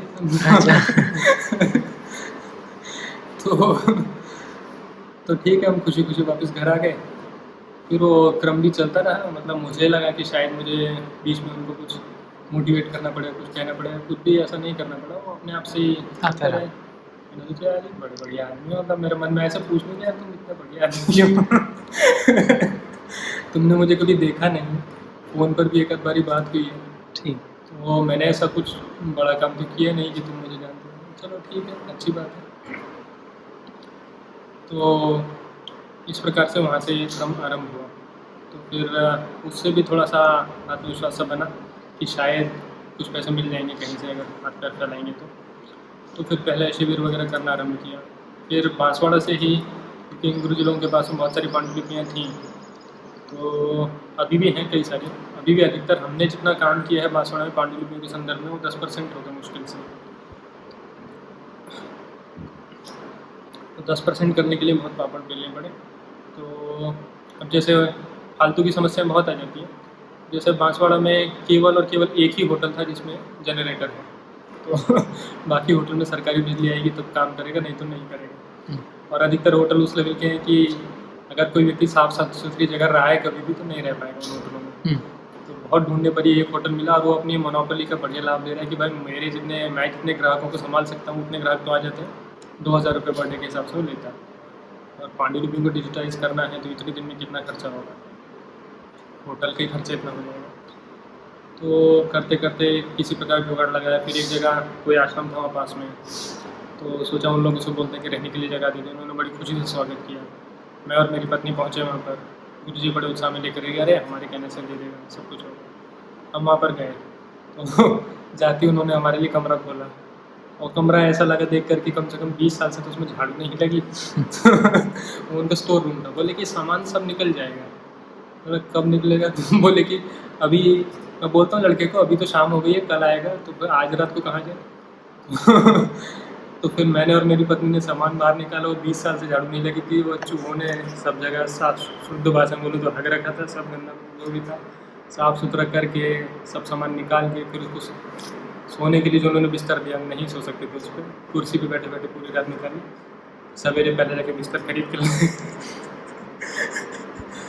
तो वो जगह को थोड़ा रहने के लिए बनाया। फिर पांडुलिपि का काम भी फिर वहाँ पर आरम्भ किया, धीरे धीरे कर गया। इससे पहले भी किया था, ये तो 3 साल के बीच में हो गया। इसके पहले भी धीरे धीरे थोड़ा थोड़ा करते रहे। फिर उसके बाद में जब थोड़ा सा जैसा मतलब मैं नौकरी से मुक्त हो गया तो फिर मैं ज़्यादा डेडिकेटली काम कर सकता था। और जैसे मैं आपको पहले बता रहा था, तो जो पारंपरिक लोग हैं तो क्योंकि उन्हें आधुनिक चीज़ों का उतना अभ्यास नहीं है, तो ये कोई बहुत बड़ी साइंस नहीं है डिजिटाइज करना। पर उन्हें फिर भी कुछ तो फोबिया है, कुछ नहीं कर पाते, बहुत सारे कारण हैं। बस अल्टीमेटली काम नहीं होता, खुद ही से करना पड़ा। उन लोगों को सहायता के रूप में ले सकते हैं, उनके ऊपर काम नहीं छोड़ सकते। ये तो पांडुलिपियों की बात हो गई, उसको डिजिटाइज करने की। तो वो फाइनली वो शांख्यान शाखा जो है जी। वो तो शांख्यान शाखा विजय जी ने पढ़ी, उन्होंने सीखी। हाँ, उन्होंने उनका सीखी। नाम ले रहे थे आप। जी। और वो जब नया गुरुकुल आरंभ किया तो 1.5 साल तक वो भी यहाँ पर थे। अच्छा, फिर वही सारी बात। अगर ये ट्रांसमिशन में लॉस नहीं हुआ होगा ऐसा? नहीं, लॉस तो जो 5000 साल में नहीं हुआ तो अभी कैसे? हाँ, मगर कोई व्यक्ति हैं जो बीच में सीख रहे हैं, बस थोड़ी देर के लिए, बीच में छूटा हुआ है बहुत साल तक। नहीं, ऐसा नहीं है कि बीच में छूटा है, ऐसा नहीं है। छूटते ही समाप्त हो जाता है। जो जिस बात के लिए ब्राह्मण लोग बदनाम हैं, कैंसिल करने के लिए, मैं तो ये बोलता हूँ ओरिजिनल कैंसिल कल्चर ब्राह्मणों का ही लाया हुआ है। ये भी कैंसिल, ये भी गलत है, ये भी गलत है, सब गलत है। तो उस चीज़ के लिए जो समाज है वो बहुत जल्दी तैयार रहता है कि आपने थोड़ी सी भी गलती की तुरंत ही कि नहीं ख़त्म होगा। तो अगर ऐसा कभी भी होगा तो वही ख़त्म हो जाएगा, उसी बात पे तो डर है। ऐसे तो आशुलायनी शाखा की बुक मिलती है अभी, जो टेक्स्ट है वो है, पर कोई भी अगर उसको पढ़ना शुरू करेगा तो उसको वैलिडिटी नहीं मिलने वाली है। वही जो पीयर स्टडी वगैरह, पीयर रिव्यू वगैरह जो बोलते हैं, अपने घर में बैठ के कोई कुछ भी करे या कोई बहुत बड़ा आदमी बन जाए, या जैसे जो बाबा जी लोग हैं, क्या नाम है इनका, जग्गी वासुदेव जी आजकल इनका बहुत चल रहा है, या श्री श्री रविशंकर हैं, इनके पास में तो शिष्यों की भी कमी नहीं है, 100 बच्चों को पकड़ के पढ़ाने लगे, वो दूसरी बात है, वो हमारे हाथ की बात नहीं है। पर जो आम समाज है, आम ब्राह्मण समाज है, वो इन चीज़ों को स्वीकार नहीं करेगा कभी भी। हाँ, वो एक और डूम्सडे सिनेरियो हो सकता है कि ये समाज बचे ही ना, लोग ही ना बचे, गिनती के 100 ही लोग बचे, फिर तो कुछ भी होगा, फिर तो हम कुछ कह नहीं सकते। पर अभी तक इतनी बुरी स्थिति नहीं आई है, अभी तक कोई ऐसा कुछ अनुचित काम करे और वो कैंसिल हुए बिना बच जाए, ऐसा अभी नहीं है। तो ट्रांसमिशन में लॉस वाला तो ट्रांसमिशन हुआ, फिर उन्होंने शुरू में 1.5 साल के आसपास वो यहाँ पर रहे। और क्योंकि वो महाराष्ट्र के हैं तो कुछ तो वातावरण का भी अंतर है, और कुछ वही बात कि पारंपरिक लोग भी, मतलब वहाँ पर एक क्या बोलेंगे, वैसे तो ऑक्सीमोरॉन कह लीजिए या जो भी कह लीजिए, विरोधाभास है, पर एक प्रकार का विशेष तामस जैसी स्थिति हो गई है, मतलब एक शिथिलता, एक डलनेस जैसी हो गई है। इतना है, बस इतना ही है, आगे कुछ करने का कॉन्फिडेंस ख़त्म है लोगों में, साफ बोले तो कॉन्फिडेंस की बात है या इच्छा की भी बात है? तो वही बात है ना कि सारी चीज़ें आपस में मिली रहती हैं। मैंने अभी जो 2 मिनट पहले बोला कि इकोसिस्टम वाली बात, वो भी अभी आगे आएगी। वही बात है ना कि आप किसी एक पॉइंट को पकड़ के अगर खड़ा करना चाहेंगे किसी भी चीज़ पे, बिल्डिंग है, इसके 10 पिलर हैं, एक ही पिलर पहले पूरा बना देंगे और बिल्डिंग बाद में बनती रहेगी, तो ऐसा नहीं होता। सारे पिलर साथ में चलेंगे तब ये छत टिक पाएगी। वैसी बात हो जाती है। सारी चीज़ें, व्यक्ति का पारिवारिक सुख हो गया, आर्थिक सुख हो गया, उसका सामर्थ्य शारीरिक भी और मानसिक भी, समाज कितना समर्थन करता है, देश में क्या स्थिति चल रही है, सारी बातें मिली जुली। वो ये भी एक प्रकार का अद्वैत है। तो सारी ही चीज़ें आपस में जुड़ी हुई हैं। अभी जैसे मैं मजाक में कहता था पहले तो कि जो असली विद्वान लोग हैं, जिनको हम सच में विद्वान मान सकते हैं, जिनको हम ये कह सकते हैं कि आज से 500 साल पहले ये होते तब भी ये विद्वान होते, तो इतना देश घूमने के बाद मेरा निष्कर्ष तो ये है कि ऐसे 50 लोग होंगे मुश्किल से। तो मैं अपने मित्र से मजाक करता था कि इस 50 में से भी कोई भी घटना हो गई एक बार और किसी ने आक्रमण कर दिया तो 10-20 तो वैसे ही मर जाएंगे। और कोरोना में सच में 10-12 मरे हैं उसी 50 में से। वही जो मैं पहले उदाहरण दिया ना कि मोदी जी ने बधाई दी थी महापरीक्षा उत्तीर्ण करने वाले विद्यार्थी को, उसको जिस गुरुजी ने पढ़ाया था व्याकरण, जिस बात के लिए उसने परीक्षा उत्तीर्ण की, जिसके लिए मोदी जी ने बधाई दी, तो ये एक प्रकार का इकोसिस्टम की श्रेणी बनी। वो गुरुजी 31-32 साल के थे, कोरोना में मर गए। 31-32 साल के थे माने वो अपने जीवन में कितने लोगों को पढ़ा सकते थे, जब उन्होंने एक विद्यार्थी अच्छा तैयार कर दिया इतना, और 2, 4, 5, 6 कितने भी तैयार कर सकते थे। अभी मरे हैं वो पिछले साल के, जिनसे मैं शतपथ ब्राह्मण पढ़ता था पुणे में, बहुत ऊंची कोटि के विद्वान थे, उनका भी देहांत हो गया। तो और यशवंत पैठनकर नाम से गुरुजी थे, जो मेरे गुरुजी के गुरुजी थे, तो उनका भी देहांत हो गया। और उनका देहांत तो क्योंकि उनके पास बाद के जीवन में अच्छा पैसा आ गया था, तो उन्होंने एक लोकल गांव में हॉस्पिटल बना था, उसके लिए उन्होंने दान किया था। जिसके लिए उन्होंने दान किया था उसी हॉस्पिटल के बाहर अंदर एडमिशन के लिए जगह ही नहीं थी, उसके बाहर ही मर गए। तो ये सिचुएशन है। कहाँ तक ये सब, ये क्या कितनी चीज़ें ट्विटर पर डालेंगे, कितनी चीज़ों को लोगों को बताएंगे, बहुत सारी चीज़ें बैकग्राउंड में होती रहती हैं। तो वही अभिजीत जी यहाँ पर रहे और बहुत मुझे उनको मोटिवेट करना पड़ा यहाँ रहने के लिए, क्योंकि वही समाज जो है उसमें स्थिति अभी ये है। तो महिला सशक्तिकरण वाली बात, फेमिनिज्म की जो छोटी मोटी वेव कह लीजिए जो भी चल रही है, तो महिलाएं जो है 10,000 कमाने वाले पेंट वाले के साथ रहने में प्रसन्न हैं, पर 50,000 हम उसको दे रहे हैं, धोती वाले के साथ रहने में संतुष्ट नहीं है। करेक्ट। तो ये एक फैक्ट है। उनका आयु जब वो यहाँ पर आए थे तो ये 32-33 के आसपास था, यानी कि विवाह के लिए थोड़ा सा समस्या होना शुरू हो गई। तो लड़कियाँ शादी करने को तैयार नहीं, तो उन्होंने फिर मतलब वही कि शादी तो करनी, वो भी अकेले बेटे हैं, माता पिता बूढ़े हैं, उनकी माँ को ऑस्टियोपोरोथाइटिस, क्या उल्टा सीधा नाम होता है, बहुत लंबा सा, वो वाली बीमारी है। मतलब वो अपने झूठे बर्तन भी नहीं धो सकते, वो भी उनके पति होते हैं। और क्या नाम है, जो पति हैं वो भी 65-70 साल के से हो रहे हैं लगभग, तो उनको भी शारीरिक समस्या कभी कुछ लगा ही रहता है। तो घर में कोई भी नहीं देखने वाला, 2 बुढ़ा बुढ़ी हैं, उनको कौन देखेगा। उनको यहाँ लाने के लिए मैंने बोला, तो दक्षिण वालों को ठंड का बहुत डर होता है। ठंड है भी उन लोग के हिसाब से बहुत, जो बचपन से कभी इतनी ठंड में ना रहा हो, तो दिसंबर जनवरी में बहुत ठंड पड़ती है यहाँ पर। दिल्ली में ही पड़ती है, ये तो गाँव है बिल्कुल, यहाँ तो और अधिक पड़ती है। उन लोगों ने भी आने से मना कर दिया। और शादी हो जाती तो ये होता कि चलो एक युवा व्यक्ति है वहाँ पर देखने के लिए। मैंने उनको ये बोला कि आप एक बैच तैयार कीजिए, उसके बाद आप हमेशा के लिए वहीं चले जाइए, देखेंगे जो करना है। तो वो 1-1.5 साल के आसपास तो यहाँ पर रहे, पर फिर वही सब ये सब कारणों से नहीं रह सकते थे। तो मुझे ऐसी आशंका तो थी कि ऐसा कभी होगा। ऋग्वेद पढ़ने की मेरी सदा से इच्छा थी कॉलेज समय से, इसलिए मैं पुणे गया ही था जब हमने बात पहले की। तो जब सब कुछ अपने हाथ में ही है, पढ़ाने वाला भी यहीं पर है, अपन भी यहीं पर है, तो उनसे मैंने ऋग्वेद को एक बार गुरुमुख कर लिया। मैंने जो प्रॉपर तरीका है एकदम उस चीज़ को पक्का करना, उसमें तो कई साल लगते हैं, परंतु गुरुमुख करना उसमें इतना टाइम नहीं लगता, वो कुछ समय में हो जाता है यदि आप थोड़े अच्छे हैं। भगवान की दया से, मैं ऐसा नहीं बोलना चाहिए, पर सदा से थोड़ा बुद्धिमान सा रहा हूँ, तो मुझे उतना समय नहीं लगा। और उसमें एक कारण ये भी था कि मैं पुणे में पढ़ ही रहा था पहले से, तो पता था मुझे कैसे करना है, तो हो गया। अभी बच्चों को मैं ही पढ़ा रहा हूँ सांख्य निशाखा ऋग्वेद की, तो अपने पास में भी 2 बच्चे अच्छे तैयार हो रहे हैं, 2 और हैं जो उतने अच्छे नहीं है, शायद समय के साथ में हो जाएंगे, तो 4-5 बच्चे तैयार होंगे। फिर से वही सारी बात इकोसिस्टम की। एक और विद्यार्थी था, वो अभी तक मेरे पास जितने बच्चे थे सांख्य निशाखा पढ़ने वाले, उनमें सबसे बढ़िया था। उसकी कहानी ये कि उसके पिताजी दारू पी के मस्त रहते हैं, माताजी हैं, तो 3 या 4 भाई बहन, सब किसी न किसी रिश्तेदार के पास में है। ये जिस रिश्तेदार के पास में है वो टाइम पास में पौरोहित्य करता है, और वैसे वो पॉपो का कोई सर्विस सेंटर है वहाँ पर मोबाइल ठीक करता है। तो ये जो व्यक्ति है, ये अपने बच्चे के लिए कि मुझे अपने बच्चे, इसके लड़का मतलब पुत्र हुआ, तो उसको आगे मुझे क्या करवाना चाहिए, तो उसके लिए ये अपने इस रिश्तेदार पर, बच्चे पर एक्सपेरिमेंट कर रहा था। तो उसने पिछले 3-4 साल में उसे 4 अलग-अलग गुरुकुलों में डाल के देखा। उसका मोटिव केवल यही कि सारे गुरुकुलों को चेक हो जाए कि कौन सा बड़ी मेरे बेटे के लिए कौन सा अच्छा रहेगा, यदि कोई अच्छा रहेगा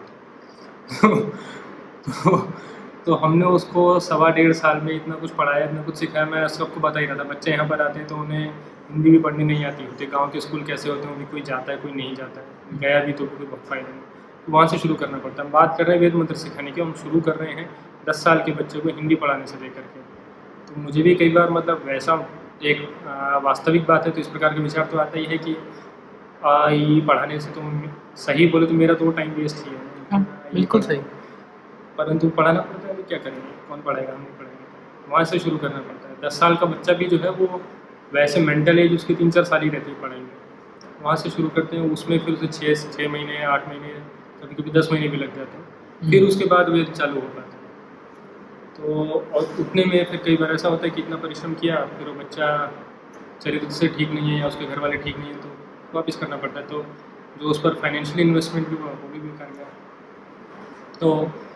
तो उस व्यक्ति ने यही करा कि उस बच्चे को हमने इतने टाइम तक पढ़ाया और वो बहुत अच्छा था, बहुत स्मार्ट था, सारी चीज़ें उसमें बढ़िया थी, पढ़ने में बहुत अच्छा था। अंत में जो है कुछ भी ऐसे रैंडम बहाने बना करके मुझसे तो बात भी नहीं की, जो दूसरे गुरु जी हैं तो उनके रेफरेंस से वो आया था।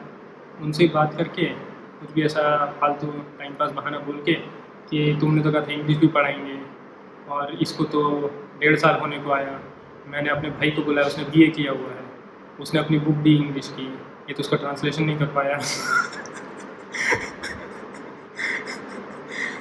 भाई हम तो बचपन से अंग्रेज़ी माहौल में रहे, अंग्रेज़ी पढ़े। हम 4वीं में या 5वीं में गए होंगे तब जाके हमें थोड़ा कॉन्फिडेंस आया अंग्रेज़ी में। उसको 1.5 साल हुआ, उसने बचपन से कुछ देखा नहीं। तो ये है लोगों का स्तर। तू मोबाइल ठीक करता है, तू जज करेगा पढ़ाई हो रही नहीं हो रही तो ऐसे लोगों से पाला पड़ता है। और समस्या एक ही है कि ऐसे लोग बराबर बैठ जाते हैं। हम तो बच्चे के अभिभावक हैं, ऐसे चौड़ तो मतलब कॉन्फिडेंस पूरा रहता है। ये भी मैंने सीखा, मतलब मैंने एक बार ट्वीट भी किया था इसमें कि यदि लोगों से रिस्पेक्ट लेनी है तो ये कहने के लिए अच्छी बात नहीं, पर उनको इंसल्ट करना ज़रूरी है तो तो पहले मैं बहुत अच्छे से यार ये आप तो उसके, फिर बाद में मैंने ऐसी ज़बरदस्ती का मतलब करना अच्छा नहीं लगता इसे, वैसे भोकाल बनाने के बैठे रहने दो, 10 मिनट 15 मिनट आधा घंटा आएंगे, फिर मतलब थोड़ा ऐसे टाइट करके बात करो, थोड़ा ऐसा फालतू की गर्मी देखो, तो मन में खुद को हंसी आती क्या करना पड़ रहा है पर वही समस्या है, दिन में तुम ऑटो चलाते हो, हमने तुमसे अशोक जी करके बात कर ली, तुम्हें लग रहा है तुम सच में बहुत बड़े आदमी हो गए तो ये लोग शॉर्ट में बहुत जल्दी आ जाते हैं। वही मतलब वो विवेक ओबरॉय का जो डायलॉग होता है कि छोटा आदमी बहुत जल्दी खोदकने लगता है, तो बहुत क्लासिस्ट कमेंट है पर सच है ये सारे अनुभव होते हैं। ये भी डील करो, इसको भी डील करो, बच्चों को अलग डील करो। तो मुझे बहुत गुस्सा आया, बहुत दुख हुआ तो जाने में। तो अब क्या प्रोजेक्ट है इस जगह के अलावा? यहाँ पर आप बता रहे थे कि अभी कुछ आपके ससुराल से ज़मीन मिली है, तो होपफुली कुछ सालों में थोड़ी बहुत इनकम तो शायद उससे आनी शुरू होगी। अभी कुछ फुल टाइम एम्प्लॉयज़ रखे हुए हैं खेती फुल के टाइम लिए? एम्प्लॉयज़ हैं कुछ, और यहाँ इस गुरुकुल गौशाला में तो 1 2 3 4 एम्प्लॉयज़ हैं फुल टाइम। तो पहले तो वही सारी स्थिति थी कि समझ लीजिए आधुनिक भाषा में बात करें तो स्टार्टअप हो गया, और स्टार्टअप में तो CEO से लेकर चपरासी तक एक ही आदमी होता है तो अभी ठीक है, बहुत सारे फेमिनिस्ट लोग बुरा मानेंगे, परंतु ऐसा जो संस्कृत में श्लोक है, विष्णु और महादेव दोनों अपने ससुराल में रहते हैं तो उसी प्रकार से जो एक श्रेष्ठ परंपरा है दहेज देने की उसी के कारण हमारे पास एक कार तो थी कम से कम, तो उसके भरोसे यहाँ बहुत काम चल पाया, नहीं तो कुछ भी नहीं हो पाता। तो यहाँ से जो नियरेस्ट मार्केट भी है, जिसमें आधा अधूरा सामान ही मिलता है और कुछ मिलता भी है, पेट्रोल पंप भी है, तो 8 से 9 किलोमीटर के आसपास है। और प्रॉपर जो मार्केट है जहाँ सब कुछ मिलने की प्रबल संभावना है, वो कम से कम 16 किलोमीटर, वो जो बड़ा यहाँ से अपना राइडिया होगा उसमें आगे जाएंगे 1 2 किलोमीटर तो मार्केट है, 16-17 किलोमीटर हो गया। तो मार्केट जाने का मतलब ये हो गया कि पूरा दिन आपका आधा दिन तो कम से कम कहीं नहीं गया। तो पहले वो काम भी मुझे करना पड़ता था, फिर वो एक कार लेकर जाओ तो जितने का सामान नहीं उतने का तो तेल लग जाए, ठीक है जो भी है।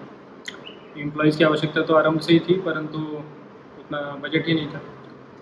तो पाचक हमने परंतु रखे थे भोजन बनाने के लिए, दोनों शुरू से रखे थे, क्योंकि ऐसा मेरा सदा से विचार रहा है कि भोजन जो है वो अच्छा रहेगा। तो एक जो बेसिक बात मेरी बुद्धि में रही, जो अन्य स्थानों पर मैंने अनुचित देखी, तो वही जो हम इकोसिस्टम की बात कर रहे थे, या जो बात कर रहे थे कि सारी चीज़ें आपस में जुड़ी हुई हैं। आप एक ही एंड से प्रॉब्लम को सॉल्व करेंगे तो रिजल्ट नहीं आएगा। वो एक एंड बहुत सुंदर हो जाएगा, बाकी एंड गड़बड़ रहेंगे। तो उससे बेहतर है कि मॉडरेटली सारे एंड थोड़े बेहतर हो जाए, तो ओवरऑल जो पिक्चर है वो कहीं बेहतर तब बनेगी। तो एक जो समस्या है वही जो हम पहले से बात कर रहे थे, सारी चीज़ें आपस में जुड़ी हुई हैं।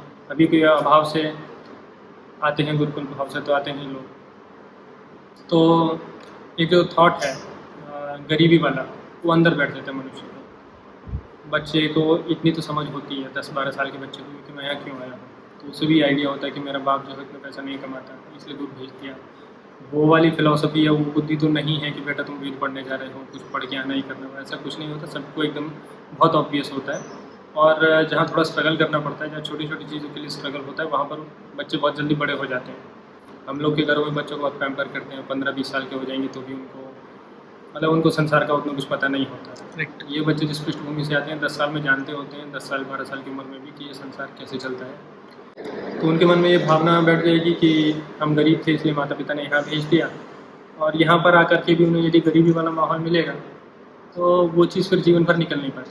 हो सकता है विद्वान बन जाएं, हम बहुत अच्छा पढ़ाएंगे और हम ऐसी फालतू की आइडियलिज्म वाली बातें करते रहेंगे, सादा जीवन, उच्च विचार वगैरह वगैरह, वो सब बातें हम बोलते रहेंगे मन बहलाने के लिए। तो गरीब का तो ईमान ही उसका क्या, गरीब की तो दौलत ही उसका ईमान होता वो सब फालतू टाइम पास बातें हैं, सच्चाई से कोई संबंध नहीं है। तो मेरे मन में ये दो बातें थी कि अन्य स्थानों पर जो दो समस्याएं होती हैं, एक तो ये कि बच्चे का सेंस ऑफ बिलोंगिंग नहीं होता, ये जगह मेरी है या मेरा कुछ कनेक्शन है इससे, और दूसरी ये कि अभाव में रहता है बालक। तो जब वो बाद में संसार में जाता है 17-18 साल का होने पर या 20 साल का होने पर, तो एकदम से उसकी आंखें खुली रह जाती हैं, डियर इन द हेडलाइट्स वाली बात होती है, और उसे ये पता चलता है कि उसे तो कुछ भी नहीं पता। तो फिर उस इन्फीरियोरिटी कॉम्प्लेक्स का कोई समाधान नहीं है। तो मैंने ऐसे घनपाठी तक देखे हैं, घनपाठी मैंने बहुत अच्छा वेद पढ़ी हुई, समझ लीजिए एक प्रकार से वेद में PhD तो नहीं कहूँगा मैं, पर MA किए हुए इस प्रकार समझ लीजिए, मतलब सीरियस वाली है। मैं भारत में तो MA का कोई मतलब नहीं है तो उस प्रकार के लोग जो कि लिटरली ऐसा, ठीक है आम लोगों के आगे कोई कुछ नहीं बोलता, पर क्योंकि हम भी वही लोग हैं तो हमारे आगे तो बोल ही देते हैं कि वेद पढ़ के जीवन बेकार हो गया, तो ऐसा भी बोल देते हैं, पढ़ के हुआ क्या। तो वो सिचुएशन मैं नहीं चाहता कि अपने बच्चों की आए, और समाज में जब निकले तो समाज में निकले तो अपना सीना तान के धोती पहनने का उनमें आत्मविश्वास होना चाहिए। ऐसा नहीं होना चाहिए कि कोई शादी नहीं कर रहा हमसे, या तो हम धोती बोल दें ऐसा। तो अब समाज क्या करेगा वो दूसरी बात है, पर अपने अंदर ये गिल्ट भाव नहीं होना चाहिए कि यार मुझे धोती में देख लेगा, नंगा देख लेगा। सही। तो वो चीज़ इसलिए है क्योंकि ये एक बैठ गया है बुद्धि में, मतलब ये कितना बड़ा विरोधाभास है कि बचपन से ये सीखा कि ये धर्म है, इसके लिए करना है, वो करना है, और समाज में ये देखा कि ऐसा करोगे तो लोग तुम्हें झंडू मानेंगे, बेकार मानेंगे, ये प्रकार की बात हो। वो जो चीज़ है वो बहुत बुरी मनस्थिति है। अंततः मनुष्य जो भी करता है जीवन में मनस्थिति के कारण करता है। अगर वो प्रसन्न मनस्थिति में है, आत्मविश्वास है, तो बहुत कुछ कर सकता है, चाहे उसकी योग्यता कम भी हो। और यदि बहुत योग्यता है पर मन में ग्लानि भरी हुई है, ऐसा है कि यार मैं तो गरीब हूँ, मैं तो सदा से गरीब था, अपना तो जीवन ही गड़बड़ है, मैंने तो कुछ पाप किए, कुछ भी सोचेगा उल्टा सीधा, कुछ भी ढंग का नहीं पा पाएगा कभी जीवन में। वो मेंटल मेकअप वो नॉलेज से भी ज़्यादा ज़रूरी है मेरे विचार में। कौन व्यक्ति कितना विद्वान है उससे अधिक आवश्यक ये चीज़ है, क्योंकि मोटी मोटी सही बातें तो थोड़े समय में व्यक्ति सीख ही जाता है। तो इस कारण से पाचक हमने शुरू में ही अच्छे रखे, और उस वाले क्षेत्र में बहुत अनुभव मिला वैसे तो सेंस ऑफ बिलोंगिंग और Sense of खाना belonging, और अच्छा कोई मिला। मतलब एक ऐसा अनुभव देना कि तुम गरीब हो, ऐसा अनुभव नहीं कराना उसको। ठीक है। तो उसके लिए जैसे मतलब जो भी कुछ हमसे हो सकता था। अभी कोरोना आ गया बीच में, नहीं तो पहले दिल्ली में राष्ट्रीय संग्रहालय दिखाने के लिए मैं लेकर गया। अभी कोरोना जैसे थोड़ा समाप्त हुआ, कम सा हुआ, तो पिछले महीने मैं काला और कुरुक्षेत्र वगैरह घुमाने के लिए लेकर गया। और भोजन में ही जैसे भोजन एक मतलब फालतू की कॉस्ट कटिंग वाली चीज़ है, जहाँ पर एक जगह गुरुकुलों और मठों में कॉस्ट कटिंग होती है। क्यों होती है मेरी समझ में नहीं आता, क्योंकि वो उसमें आप बहुत ज़्यादा क्वालिटी गिरा करके भी बहुत पैसे नहीं बचा सकते, पर वो एक मानसिकता उस प्रकार की है। और दूसरी बात यह है कि प्रयास करते हैं बिल्कुल जैसे कि एकदम समाज पर पढ़ ही जाएँ। कोई अगर 50-100 किलो दाल दे गया तो फिर वो दाल ही चल रही है, खाना तो खाओ, नहीं खाने तो यही है, यही बनेगा। आलू कोई देगा तो आलू ही बन रहा है, और समाज के लोग भी इतने बढ़िया नहीं है कि राजमा या कोई बढ़िया चीज़ देकर दे दें वो भी दाल और आलू ही देकर जाते हैं। तो ये तो मैंने खुद कितनी बार देखा है कि ये स्टेट के बहुत, ये गाँव नगर की या कस्बे के बहुत बड़े व्यापारी हैं। क्या लेकर आए जी, 100 किलो अरहर की दाल लाए और कुछ नहीं मिला कि ढंग का 100 किलो ठीक है। कितने की आएगी 100 किलो अरहर की दाल? तो वो चीज़ जो है, तो इसलिए अभी कल ही हमारे यहाँ मटर के समोसे बने थे, शायद मुझे बचे। बढ़िया। तो इसलिए एक दो कुक तो परेशान होकर भाग भी गए। तो एक जो कुक था मुझसे तो कुछ नहीं बोलता था, तो ऐसे एक दिन चिल्ला रहा था, उसको नहीं पता था कि मैं खड़ा हूँ वहीं पर। चिल्ला रहा था गुरुकुल है कि होटल बना रखा है गुरुकुल का, हम कभी गुरुकुल में खाना नहीं बनाए हैं क्या? लड़का था। हमसे बोले गुरुकुल में खाना बनाना है, गुरुकुल में खाना बनाना होता तो होटल में खाना बना तो हम इतने पैसे लेते, हम ज़्यादा पैसे न लेते बनाने में। मतलब गुरुकुल का खाना है तो मतलब बिल्कुल एकदम बस पतली सी पानी वाली दाल, आदमी की सांस नहीं निकलनी सांस चाहिए, नहीं निकलनी चाहिए। सांस चलती रहनी चाहिए। ठीक है। तो अपने पास में गाय वगैरह भी अच्छी है, तो दूध दही घी वगैरह तो उसकी दही कोई घी। कमी नहीं रहती। रात को बच्चे दूध पीते हैं, जो जितना पिए उतना पीता है, उसको कोई उस पर लिमिट नहीं है कि कितना पीना है। तो ऐसे गुरुकुल मैंने खुद अपनी आंखों से देखे, मतलब वही कि जैसे आपको बिजनेस का हर एंड मीट करना है, वो वाली बात पर कि हमारे पास गौशाला भी है, तो पता चलता है कि 150 बच्चे हैं, 3 गाय। 3 गाय क्या करेंगी 150 बच्चों का? यदि करेंगी तो, नहीं तो अधिकतर गाय तो करने वाली भी नहीं होती। तो 150 बच्चे हैं, तो फिर मतलब वही सब, ये सब चीज़ इस तरह नहीं काम करती जैसे लोग करवाना चाहते हैं। अब जो गुरुकुल जो पहले चलते थे वो इसी प्रकार चलते थे कि ये गुरुजी हैं, इनका घर है, ये इस घर में रहते हैं, इनका घर है माने कि यहीं रहेंगे, ये यहीं मरेंगे, तो ये यहाँ से कहीं नहीं जाने वाले हैं। बच्चे इनके पास आएंगे, 8-10 बच्चे जितना ये पति पत्नी संभाल सकते हैं। अभी वही फिर आधुनिकता का समय है, तो हर चीज़ को लोग स्केल अप करना चाहते हैं। तो मेरा ये कहना है कि गुरुकुल की चीज़ स्केल अप नहीं हो सकती है। एक दंपति के ऊपर 10 बच्चे 15 बच्चे से ज़्यादा नहीं संभाल सकते वो लोग, अच्छा। इससे ज़्यादा नहीं संभाल सकते। आप इस चीज़ को स्केल अप कर सकते हो कि बहुत सारे गुरुकुल हो गए, पर वो हर एक गुरुकुल एक इंडिविजुअल यूनिट है। आप ऐसा नहीं कर सकते कि ये प्रिंसिपल है, ये मगर उसके नीचे। लिए दंपति नहीं मिलेंगे ना? हाँ, उसके दंपति लिए- मिलना भी कठिन है, पर चलिए ठीक है, टीचर- दंपति ना मिले, ब्रह्मचारी आचार्य ही मिल जाए एक बार को। पॉइंट ये है कि अपने बच्चे पालने जैसी चीज़ होनी चाहिए, 24 घंटे की रिस्पॉन्सिबिलिटी है, वो ऐसी चीज़ मगर है। आचार्य मिल जाएंगे ऐसे गुरुकुल से? हाँ, मिलेंगे अभी तो, मतलब बात वही है कि शायद वो पॉइंट कभी आए कि इतनी फंडिंग आ रही है या इतने लोग इसमें रुचि ले रहे हैं कि इधर से सप्लाई में प्रॉब्लम हो गई है। ऐसा पॉइंट कभी आ सकता है भविष्य में, कभी बहुत अच्छे दिन हुए तो। अभी तो ऐसी कोई समस्या नहीं है, अभी तो इधर से लोग मतलब मारी मारी घूम रहे हैं पैसों के लिए, थोड़े थोड़े पैसों के लिए। अभी तो ये समस्या नहीं है, अभी तो उधर डिमांड की समस्या, अभी सप्लाई की समस्या नहीं है। तो आप एक गौशाला भी बना रहे हो? हाँ, एक गौशाला तो हमने, जैसा मैंने बताया, यहीं पर ही आरंभ किया था पहले। फिर यहाँ पर हमारे बछड़े भी बहुत बड़े हो गए, गाय भी बड़ी हो गई, संख्या भी बढ़ गई। बछड़े इतने बड़े हो गए कि गाय फिर भी शांत स्वभाव की, तो जो सभी जीवों में ऐसा ही होता, पुरुष सदा आतंकवादी होते हैं। तो हम गंडासा लेकर आए चारा काटने वाला, अब वो भी ठीक है, वैसे बहुत बड़ा नंबर नहीं है, पर अभी तो हर पैसा ध्यान में रहता है। तो जब स्वयं से कमाते थे तब तो सीधा इस कॉन्सेप्ट पर चलते थे कि कोई गलत आदत तो है नहीं, तो जहाँ भी खर्च किया होगा सही चीज़ में किया होगा। तो पर अभी तो हर पैसे का हिसाब रखना पड़ता है। तो 5-6 हज़ार रुपये का वो आया था, और वो एक बछड़े ने दूसरे बछड़े को उठा के फेंका। और जैसा फिल्म में होता है कि नायक जो है खलनायक को कांच की टेबल पर फेंकता है और वो टूट जाती है, तो वैसे जो चारा काटने की मशीन थी बीच में से 2 हो गए उसके। तो फिर एक दिन उन्होंने इतने से मन नहीं भरा, तो जो हमने लोहे का परिधि बनाई उनको रोकने के लिए कि इधर ना आए। नहीं तो पहले जब हमारे दरवाजे वगैरह कुछ भी नहीं था, तो गाय बछड़े सब सारे में चारों में घूमते थे, एक गोबर यहाँ कर दिया, एक वहाँ कर दिया, सारे में कर दिया। चलो गोबर तो उठ जाएगा, उससे बड़ी समस्या थी कि ये पत्थर है तो फिसल के गिर जाते हैं इस पर। तो पशु के साथ ये समस्या होती है कि उसका हाथ पैर अगर टूट गया तो फिर वो जुड़ता नहीं है। मनुष्य को तो बेड रेस्ट करवा सकते हैं, पशु को तो संभव ही नहीं है बेड रेस्ट करवाना। तो इस बात के डर से फिर वो भी एक अपने आप में कहानी हो गई। उसके लिए 40-50 हज़ार रुपये चाहिए थे, तो हमने बचाने का बहुत प्रयास किया पैसे, लेकिन नहीं बचे। फिर कहीं की इसको बोला उसको बोला, 2-3 लोगों को बोल करके अंत में वो काम हुआ। तो उसका भी दरवाज़ा बछड़ों ने तोड़ दिया। तो अभी मैं आपको गोश्त दिखाऊंगा, बांस का जो हमने बनाया था, उसमें लोहे की छोटी छोटी कीलें लगी हुई हैं। तो कीलें वैसे अंदर को मुड़ी हुई हैं, पर फिर भी अगर कोई अपने आप को रगड़ेगा तो उसको चोट लगेगी।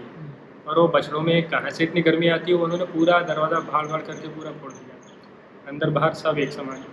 तो हमने 10-12 पौधे लगाए कि ये बड़े होकर के छाया देंगे। एक ही पेड़ था यहाँ पर नीम का, जब हम यहाँ पर आए, जब यहाँ काम चलता था तो श्रमिकों को देखने के लिए मुझे रहना पड़ता था, तो केवल उस पेड़ की छाया के भरोसे हमने कम से कम 6-8 महीने और बहुत सड़ी गर्मी भी यहाँ पर काटी। तो हमने कुछ पेड़ पौधे और लगाए, वो 10-12 में से केवल 3 ही बचे हैं, जबकि मैंने लोहे की जाली, मतलब इतना खर्चा करके 1200 रुपये की जाली आई, उसमें सरिया ठोक उसको तार से बांधा, इतनी मेहनत करके किया, फिर वो बछड़े टक्कर मार के सारी जाली गिरा दी, जाली गिरा के पौधा खा गए। अब सोनीपत में तो इसलिए फिर आप जैसे जानते ही हैं 2013 में शायद हम लोग पहली बार मिले थे, तो सदा से ही ये विचार था, जैसे मैंने अभी अपनी चर्चा के आरंभ में कहा कि गुरुकुल जिस प्रकार से बनना चाहिए उस प्रकार से 4-5 एकड़ तो भूमि कम से कम चाहिए। तो विचार तो सदा से यही था, लेकिन फिर वही बात कि संस्कृत में जैसा कहते हैं अकरणात् मंदकरणम प्रशस्तम, कि आइडियल जो है वो हो नहीं पाएगा और छोटा काम हम करते नहीं तो घर में बैठे रहो, तो उससे तो बेहतर है कुछ तो करें में वाली श्रेणी में ये आया। और आइडियल की ओर जो पहला चरण था कि भूमि होनी चाहिए, तो पिछले वर्ष एक सज्जन की सहायता से उन्होंने पूरा सब कुछ व्यवस्था अपनी ओर से देख ली, जो भी कुछ भूमि के लिए लगता। तो सोनीपत में 5.25 एकड़ के 5.5 एकड़ के आसपास भूमि हमने ली है। तो सबसे पहले बछड़ों को तुरंत वहाँ भेजा, वहाँ धरती होती है तुम लोग जाओ यहाँ से, और गायों को भी वहाँ भेजा, तो गौशाला भी वहाँ पर है, वहाँ पर बन गई है। तो वहाँ आपका गुरुकुल बनाने का गुरुकुल का प्लान वहाँ पर है, यहाँ से शिफ्ट हो जाएंगे? शिफ्ट नहीं होंगी, इसको भी चलाएंगे। अच्छा, दोनों जगह गुरुकुल रहेगा। उसमें कारण यह है कि एक तो जो बहुत उपयोगी गुण है मेरे विचार से, जो नहीं है तो इनकलकेट करना चाहिए, वो है धैर्य रखने का। मनुस्मृति में भी धर्म के पहले लक्षण में धैर्य ही है, अंग्रेजी में जैसे रेजिलियंस बोल सकते हैं जिसको। तो जैसे अब हमने यहाँ पर एक पैर जमा लिया, जैसा भी सही है, बहुत छोटा है, आइडियल से बहुत दूर है, सारी चीज़ें हैं, वो सब दोष अपने स्थान पर है, पर जब हमने यहाँ पर स्थापित कर लिया है तो इसको छोड़ करके क्यों जाना। एक तो वो विचार है। दूसरा विचार है कि विस्तार की संभावना तो ठीक है, अभी छोटा है, आगे रहेगी। भारत में ऐसी तो स्थिति नहीं है कि बहुत गुरुकुल हो गए, बहुत कुछ हो गया, तो इसलिए इसको भी चलने देते हैं। 20 बच्चे तो यहाँ भी पढ़ सकते हैं आराम से, वहाँ अधिक बच्चे पढ़ सकते हैं, उसको आइडियल की तरह बनाते हैं, इसको भी चलने देते हैं। तो अभी आपको ये चलाने के लिए ऑपरेशनली, और कुछ कैपिटल इन्वेस्टमेंट नहीं, बट ऑपरेशनली चलाने के लिए प्रति माह कितना पैसा चाहिए होता है? प्रति माह गायों को, बच्चों को, सबको मिला करके 2 लाख से थोड़ा सा ही कम रहता है। 2 लाख 2 लाख प्रति पर मंथ आपको चाहिए रहता है यहाँ पर चलाने के लिए। और इसमें अभी कुछ एक्सपेंशन जैसे ऊपर आपने बनाया, और भी कुछ करना है, या यहाँ पर जो नीड थी वो पूरी हो गई है? नहीं, नीड तो भी पूरी नहीं हुई है। अच्छा। पर जो बनाया ये सेक्शन तो बच्चों के लिए ही रहेगा, ये नीचे वाला भी ऊपर वाला भी। एक दूसरी बात ये है कि फिर वही इकोसिस्टम वाली बात कि कर्मचारी तो आपको चाहिए। आप ये तो नहीं कर सकते कि बच्चे ही झाड़ू पोछा भी कर रहे हैं, करेक्ट, बच्चे ही भोजन बना रहे हैं, बच्चे ही सब कुछ कर रहे हैं, ऐसा तो हो ही नहीं सकता। आना चाहिए सारा काम, वो एक दूसरी बात है, पर ये काम करते रहेंगे तो पढ़ाई कब करेंगे? बिल्कुल सही। तो इसलिए इन सब काम के लिए लोग चाहिए होते हैं।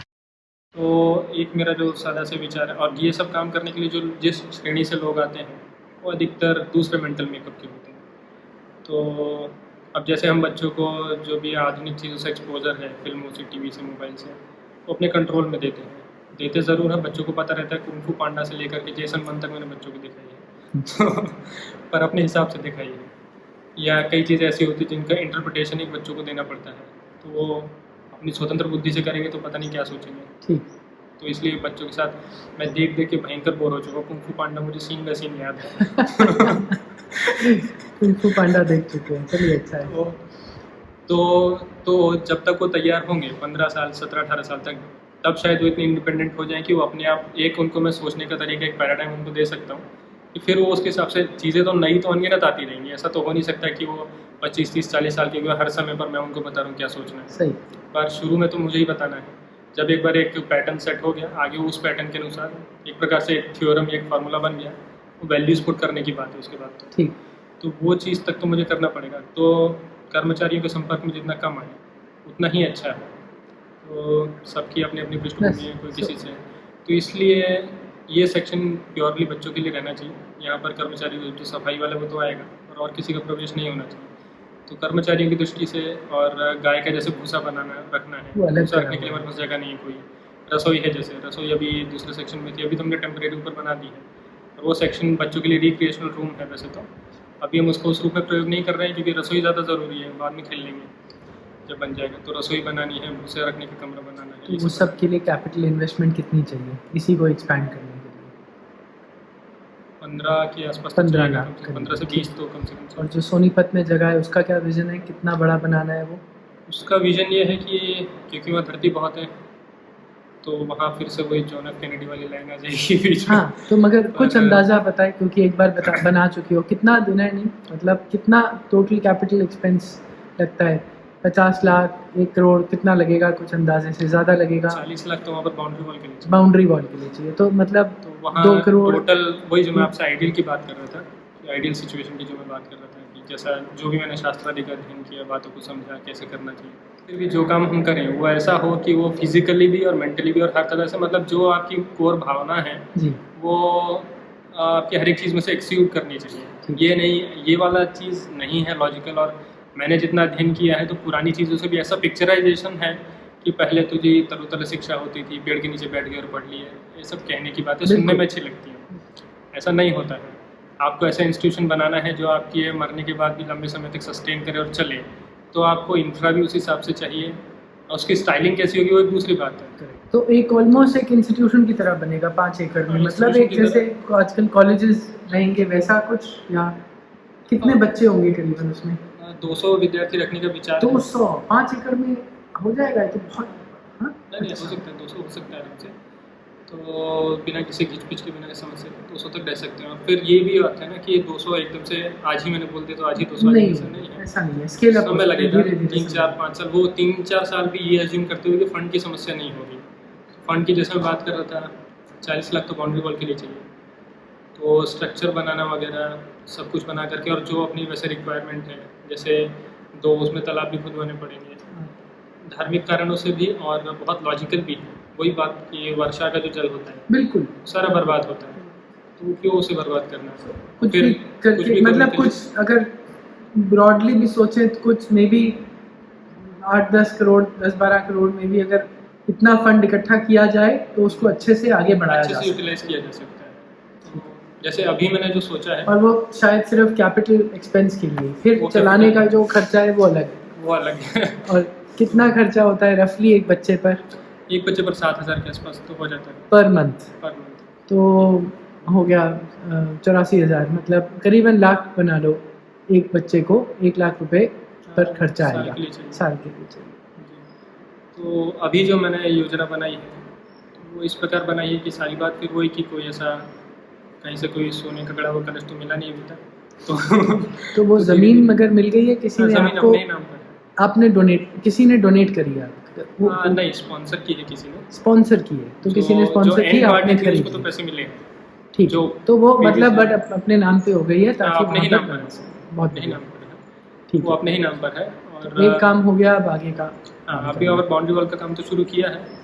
तो मतलब वही उन गुरु जी को यहाँ पर ले आते हैं, कौन है ये जिनसे मैंने स्वयं वेद पढ़ा है। अच्छा। जब मैं कॉलेज में था तो उनसे पढ़ता था। वो- महाराष्ट्र से? नहीं, वो तो नेपाल से, पुणे मूल से। रूप से। अच्छा, तो बहुत अच्छे, मतलब जितना उन्होंने पढ़ा है उतने पर उनकी तैयारी बहुत ज़्यादा अच्छी है। आप नेपाल से उनको यहाँ लाने की? नेपाल से नहीं, वो गाज़ियाबाद में। गाजियाबाद में? गाज़ियाबाद में उन्होंने अध्ययन किया दुधेश्वरनाथ मंदिर में, वहीं पर ही उन्होंने मुझे भी पढ़ाया और वहीं पर ही वो अब पढ़ाते भी हैं। तो ये विचार है कि वो यहाँ पर आकर के अध्यापन करेंगे। मेरी और उनकी बॉन्डिंग अच्छी है, तो वो मुझ पर विश्वास करते हैं, मैं उन पर विश्वास करता हूँ। तो इस तरह से थोड़ा वो एम्प्लॉई और वो वाला ओनर वाला relationship रिलेशनशिप नहीं है। तो बहुत ठीक है, हम उनको सैलरी देंगे, वो एक बात है, और उसमें ये वाली भावना नहीं रहेगी कि आप मेरे नौकर हो या उस तरह की कोई बात नहीं है। तो वो पूरी ओनरशिप के साथ यहाँ रह सकते हैं, पढ़ा सकते हैं, और पढ़ाने में उनका मन भी है बच्चों को, इसीलिए उन्होंने मुझे पढ़ाने के लिए इतना परिश्रम किया भी, क्योंकि मैं अकेला ही पढ़ता था उनसे और बच्चे नहीं थे, और मुझे पढ़ाने के कोई पैसे नहीं मिलते थे। मुझे ना भी पढ़ाते तो भी उन्हें कोई नहीं कहता कि पढ़ाओ इसको, मैंने कभी उन्हें कुछ नहीं दिया। तो उनका मन है कि उनको पढ़ाने के लिए कहीं ऐसा स्वतंत्र स्थान मिले जहाँ उन्हें पैसे की भी चिंता न करनी पड़े और पढ़ा भी सकें। बहुत बढ़िया। तो इसलिए उनको यहाँ लाने का विचार है कि वो यहाँ रह करके इस पाठशाला को संभालें। मैं सोनीपत जाता हूँ और वहाँ पर यहाँ से कितना दूर है? यहाँ से लगभग अभी जो सिचुएशन है तो 1.5 घंटे पड़ता है। एक पुल है यमुना जी पर, वो बन रहा है। अभी हमें फालतू का 15 किलोमीटर दिल्ली की तरफ जाना पड़ेगा, फिर 15 वापस। तो ये 30 किलोमीटर का चक्कर जब वो पुल बन जाएगा तो ये बच जाएगा। कट जाएगा। तो तब तो 1 घंटा 10 मिनट से ऊपर नहीं लगेगा, अभी 1.5 घंटा लगता है। जो मेरठ रोड है, ये मेरठ से सोनीपत रोड, वो बन गया है 6-8 महीने पहले, वो भी नहीं बना था।